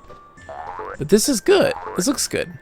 If you find out the core, I will absolutely. I can find that easy. It's in when you do the game scanner, it pops up. So it is a thing that I can find for you really easily. And considering that my computer is like 8 years old, I got a new graphics card recently, and I did upgrade the RAM to 16 gigabytes. Outside of that, this is a very old computer. It's almost 8 years old. And everything's great still. Considering. Could be better. Anything could be better, but yeah, no, I have a great pleasure for getting old games to work. Oh, shoot. Like especially old FMV games and stuff from the Windows 95 era. Windows 95 games are sometimes very hard to get working. So we're talking like games like A Fork in the Tail starring Rob Schneider as a carrot. And Cosmology of Kyoto. It's really tough to get working on a modern computer. If anyone knows what Cosmology of Kyoto is, congratulations. You now know one of the strangest and most disturbing edutainment games about the spirituality of feudal Japan. That was one of 2 games that Roger Ebert considered to be truly art.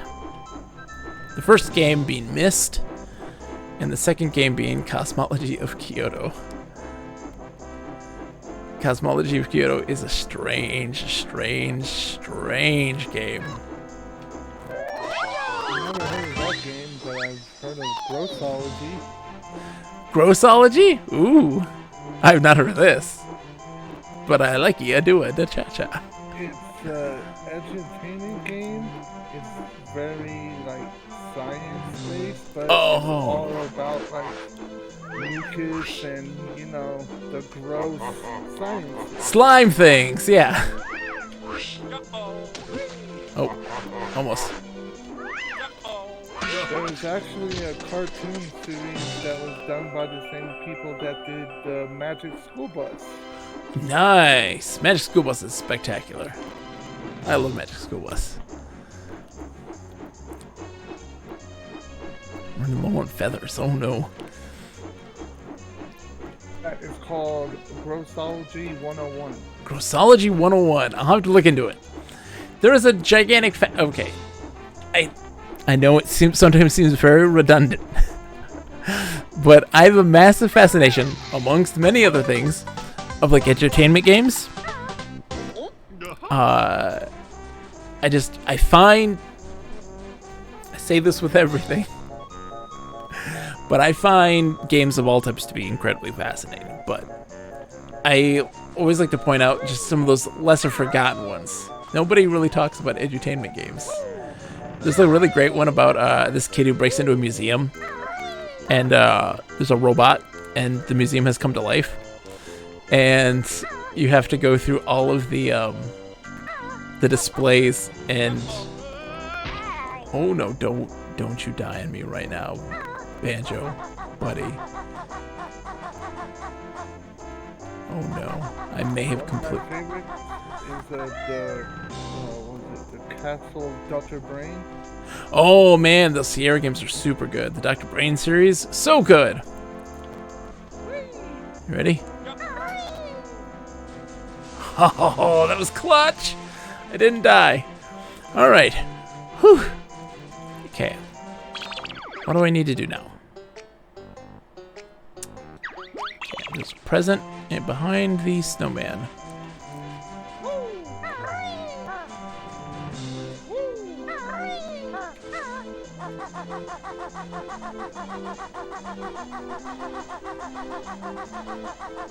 There it is.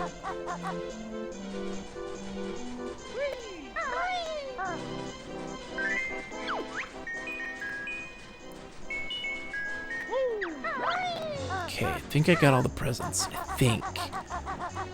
Maybe the walrus has the other one, but I'm gonna bring those back to the kids right now and see what we got. See where we stand. Oh! I forgot about this too. Let's do this one. Waiting for somebody to race me. We'll race you, numbut. Oh, I'm... Okay. I gotta be the walrus. For the race.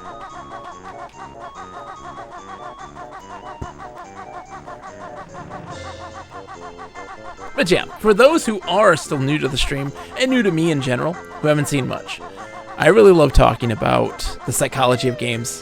I love talking about game design and people's perception of games, but also just the deep-rooted history of games. Where these games come from. What do people find interesting and fascinating? What drives people to connect with a game? And, you know, what makes them special? So you'll always see me talk about this stuff. So like talking about cosmology of Kyoto. And why does Roger Ebert think that that is only one of only 2 games that should be considered art? And in reality, Cosmology of Kyoto is a first-person edutainment adventure game where you're exploring the streets of Kyoto during a feudal Japan era and learning about the spirituality of the region, about demons and meditation and all this wonderful stuff, and it gets really wild. There's a lot of guts and feasting on guts. It's really gross and it's really wild. Question. Yes. Do you get to go to the suicidal forest? Yes. No. You do get to go though to an afterlife of endless torture and pain and suffering. Wow, that sounds great. It sounds great, I know. And it can be yours at a low, low price of $29.95.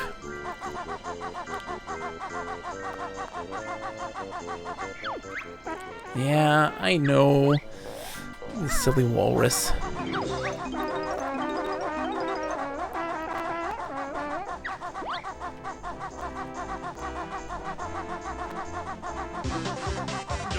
Yoo-hoo! That's still not as weird as the Cosmopolitan game. The what game?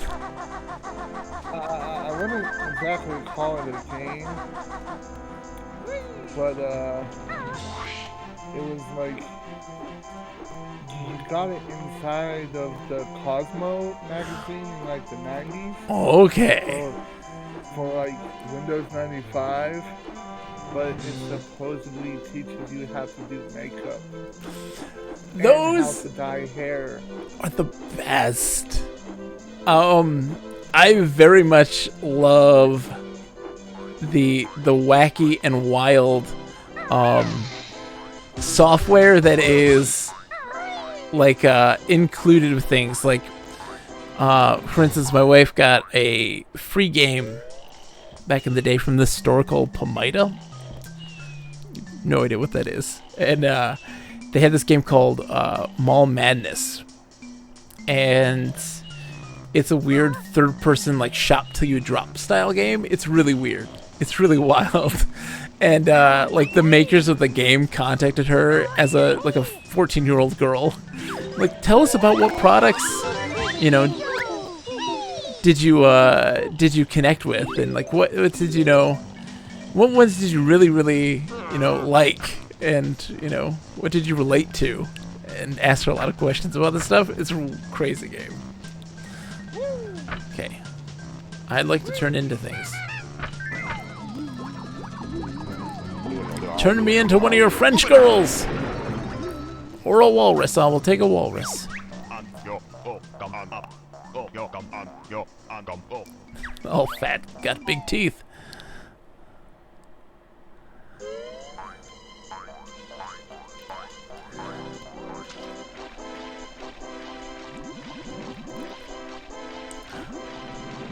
Also, since I have some of you here, I need to be on a video game podcast. Somebody, if you have a podcast or a friend who has a podcast, please get me on. I will beg and plead until the end of time.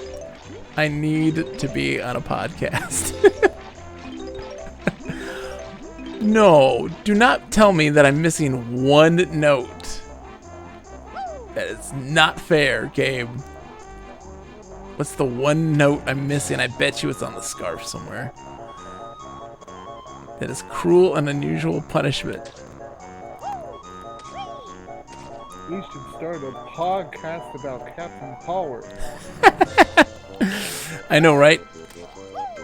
We'll go make a variety show of a variety of things and just have the Captain Power Hour.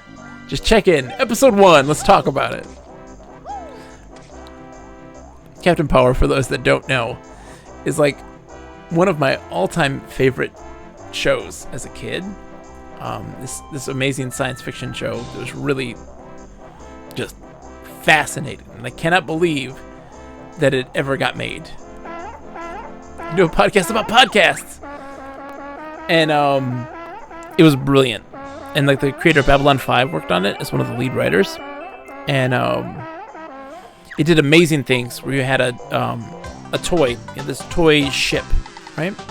You put your character in your action figure in the cockpit, and as you watch the show, bad guys would have these pulsating and vibrating, like these glowing red, chests that you could shoot with. You would aim the ship at and pull the trigger, and you'd get points if it was pointed at those things. But if the lasers and stuff like this were happening and your ship would be, facing it at that moment, you'd lose points. Weeble! How's it going, Weeble? I hope you're doing well. And you'd lose points, and if you get to 0, your ship would blow up. It would eject the pilot. And it was a show that dealt with a lot of really complex concepts. We're talking about, like, Nazis and propaganda and, like, indoctrination and all this crazy stuff. And it was really AI and, like, the concept of free will and what all these things mean and represent. And it's really, really interesting. And it was aimed as being a kid show. And it's really not at all. How are you today, Weeble? I hope you're doing well. We are working our way through Banjo Kazooie. We've 100%ed the first 3 levels, right? First 3? Yeah. We're almost done with the 4th one here. About ready to call it a night. We're almost there. Hope you're doing well and enjoying your wonderful Wednesday.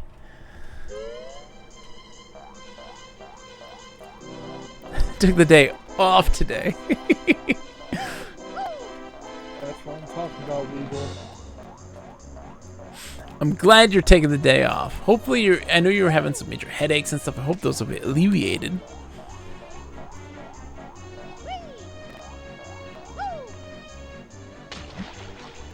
Belly flop! I bet Weeble is thinking to himself, who is talking right now? It's Symphonic Retro! He's hanging out in Discord, just chatting with me. Keeping me company during the long wintry nights of Banjo Kazooie. Alright, we gotta do this. Come on, Banjo, you got this, buddy. Alright, let's hop on the sled.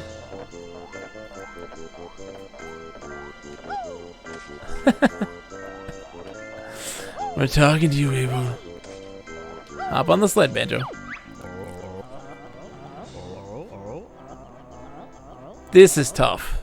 This is a tough one. Gotta get ahead of him.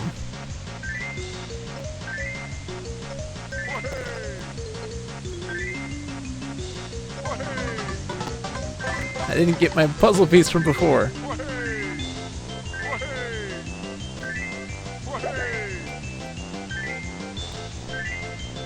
This race is kind of predestined.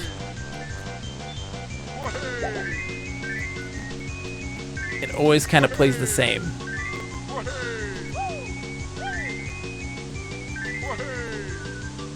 With like he gets like major speed boosts at certain points.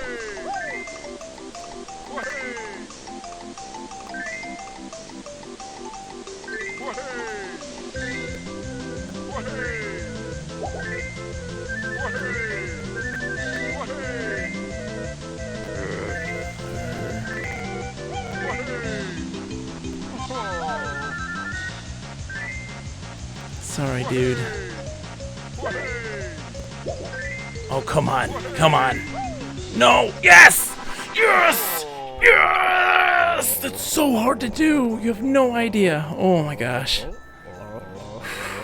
That's so hard to do. Holy smokes.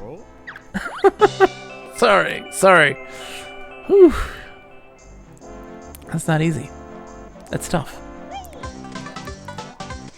8. What do I need to do still? Thank you, Progress. Thank you. Okay. I need one more Jinjo.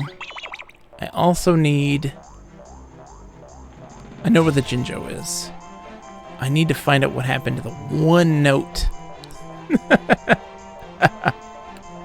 GG? Poop GG? I need to be Bear for that. But I also need to see where this... Tell I'm going through my feral withdrawal. Hey, she got great emotes. I don't blame you. It's gotta be on the scarf. I always miss one on the scarf. Where is this last note that I missed?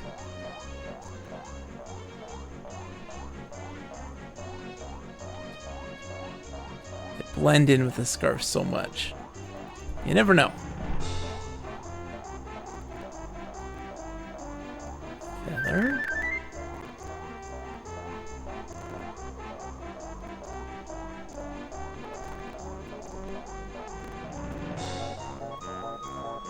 Let's see. There it is. 100 notes. Good. Now I can die a happy man. Literally. Now if I die, I won't have to worry about getting all the notes. Woo! Don't have to worry about fall damage either, apparently. Okay, so... where's the other...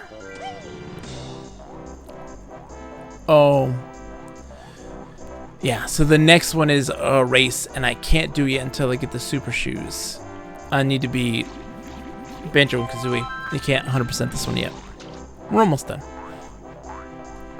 I'm just gonna switch back to Banjo, go into the cave, grab the Jinjo, and that'll be it for at least right now.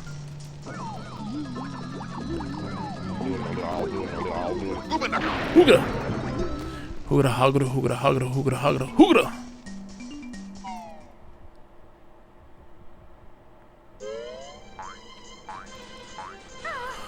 Oh my goodness.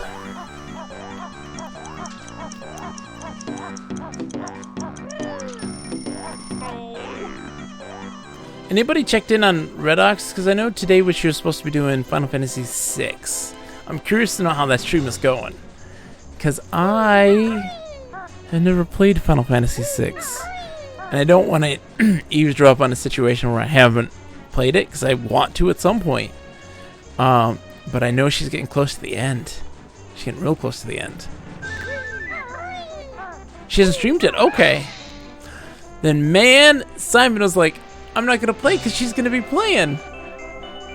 And it's like, oh, Mr. Chance, Simon. Could have been playing some Hellgate London and getting close to beating that game.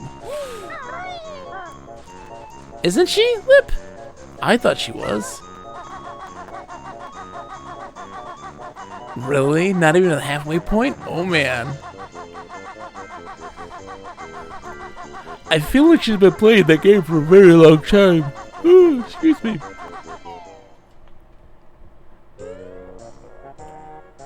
Yeah, Final Fantasy 6 takes a long time, especially when you get it.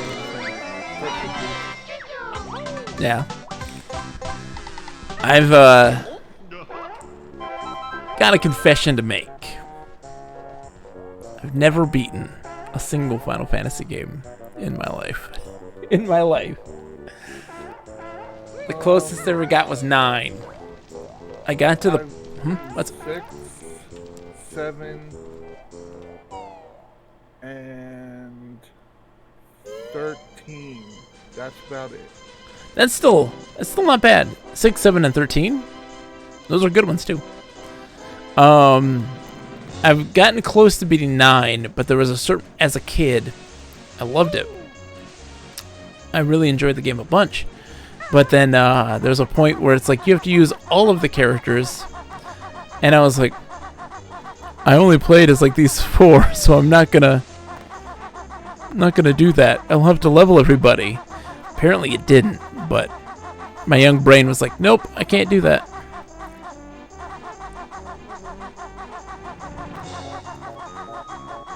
Alright, so we are good here now. We're gonna get the one that I just kind of opened up for us to get in the overworld. And then we're gonna save and quit and call it a day. We'll also have to I feel you. Random battles can always be super frustrating, especially older ones, because it just makes it... It's just... They go really overboard. They go really overboard on the random encounters. One JRPG game that I'm actually glad that I 100%. Which one? So Keaton. Oh, man! That one is one that a lot of people love dearly. And, dude, Musty! Musty, it is so good to see you. Everybody, Musty Hobbit. Everyone? Mr. Musty Hobbit. How are you today, Musty? I hope you're doing wonderful. We've been playing Banjo Kazooie. I mean, look, this is how far we've gotten tonight. We have... Spiral Mountain, we got our things. Let's see. 100%ed Mumbo's Mountain. Except we didn't get the... I don't care about the health pieces thingy. Treasure Trove Cove. Bam. Got him. Bubble Goop Swamp. Bam. Got him. Freeze Easy Peak. All but one puzzle piece, which we have to get at a later times once we get the speed shoes. We're rocking it right now. We're doing good. How are you? Yeah, what's crazy about Suikoden? Have you done Suikoden 2? Doesn't your save data carry over to Suikoden 2? I think it does. There's so many characters in that game.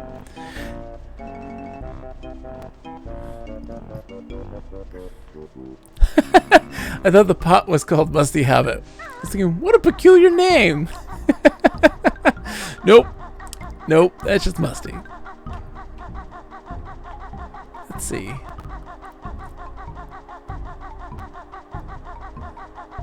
Nice, nice.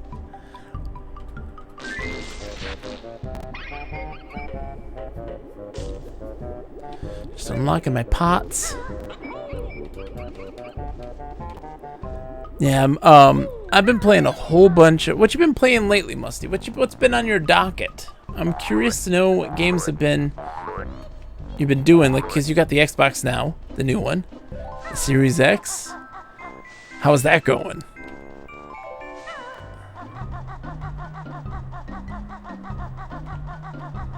Hopefully you haven't been spewing vape smoke at it, right?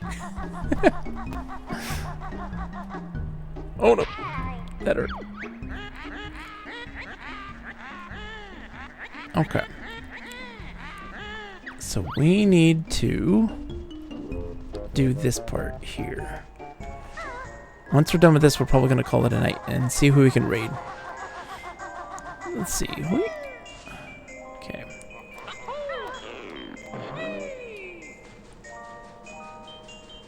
Oh, I don't know if I can either. I don't know if I can do this one either. Yeah, you need the speed shoe still. I think. Let's see. Oops.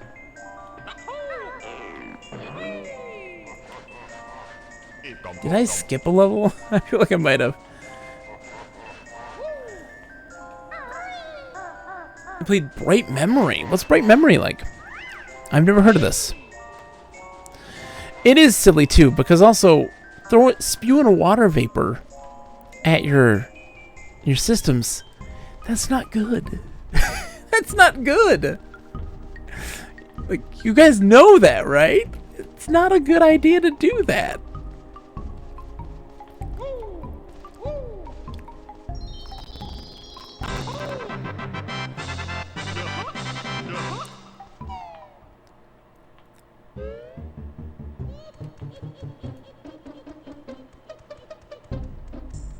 I think I completely skipped the sand level. Oh, there it is. Okay, I didn't skip it. I didn't skip it. Good. Tetris Effect Connected is also amazing. Oh, man. I have yet to play Tetris Effect, and I really want to. I got VR. I'd love to do that. Hold on. Oh, my butt. I should have had a stand break. I've been playing now for how many hours? 4 hours. What's that?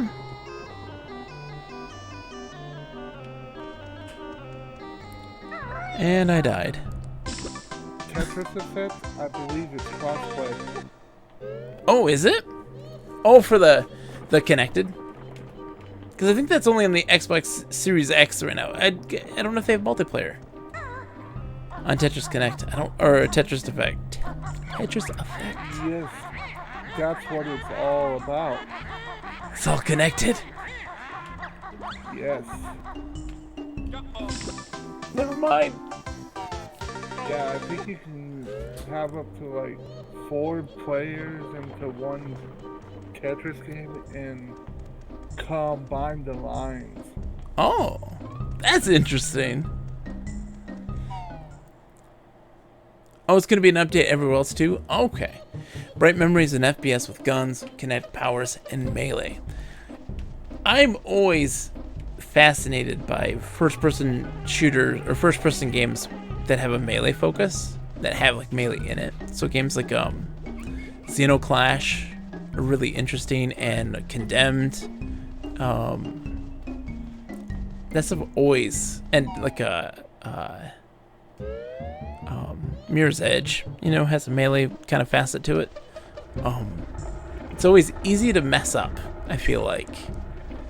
And when you get it right, you get it right. It's really interesting. Xenoclash was one of the first really kind of indie games to really get it. And they did a really great job of integrating that into their kind of world. I don't know if anybody's ever played Xenoclash. It's a really wild game. It's a wild game. One I love very dearly, too. Again, never beat it. You may ask yourself, Bogus, you talk about games like all the time, but have you ever really beaten any? The answer is no. I am a butterfly in games. I flit and flutter like a madman. And one of the big reasons why I stream more is because it incentivizes me to complete games and get to completion with them. Because for me, it's always about experiencing it, kind of getting my fill, and knowing when to move on. And typically, a lot of games, I kind of grasp or understand, and if I need to see it to the end, I can always just watch it while doing other things, because I'm lazy. But, trying to do better. I was gonna say, oh, did not mean to do that.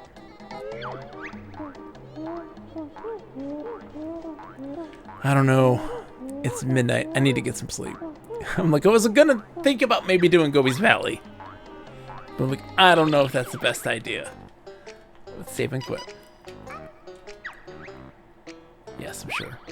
The other cool thing is Bright Memory was made by one person. There's a full sequel to it coming next year. But I'd argue that this was basically the first chapter or prologue to it.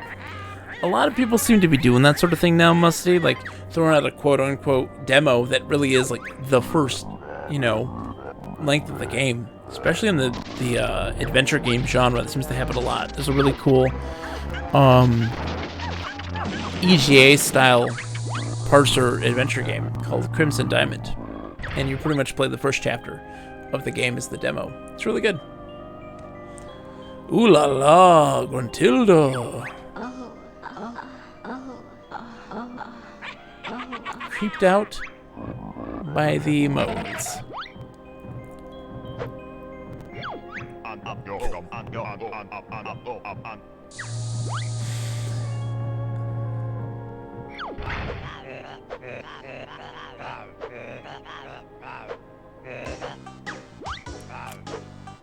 Soundbite creepiness, to say the least, Lip. To say the least. Alright. We have gotten really far. We've 100%ed the first 4 levels of the game. I know, right? The biggest skill trip, that's for sure. We are almost halfway done with the game already. So we could probably finish it in another trip. But tomorrow night, I'll be back on tomorrow night playing probably more Hellgate London with Simon Ash here. Because we're getting real close to the end there. We're 3/4 of the way done with that game. I'm super stoked to finish that. Thank you, Fried Rice. Thank you guys for hanging out. I greatly appreciate you guys being here. It's always good to have people to talk to. Thank you, Symphonic Retro, for hanging out and chatting with me. I greatly appreciate that, too. And, of course, Sai for hanging out. Lip for being Lip. Musty for coming in. Fried Rice for chatting. I'm glad you all got to hang out in the virtual bedroom. Let's see who we can raid today. Who is on right now? Let's see what we got going on. Do the hustle.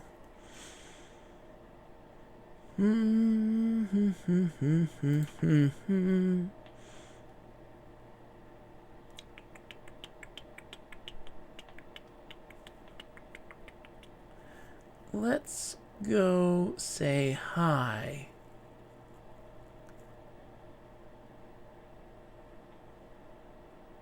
Ooh. Oh, Red X just started her Final Fantasy VI, so we're going to go raid her. She just started, it looks like. So she just turned live. So let's start off her day with a bunch of people coming to say hello. So I'm going to see you guys tomorrow night. We'll probably play more Hellgate London. If not, we'll finish Banjo. Check on Twitter and Discord or whatever to see how that's going. I'll see you guys tomorrow night, 8 p.m. Eastern time-ish. Thank you guys again for hanging out and just making things great. Thank you, Stunt Doctor, for the raid. I'll see you guys tomorrow, okay? Have a good night. Bye!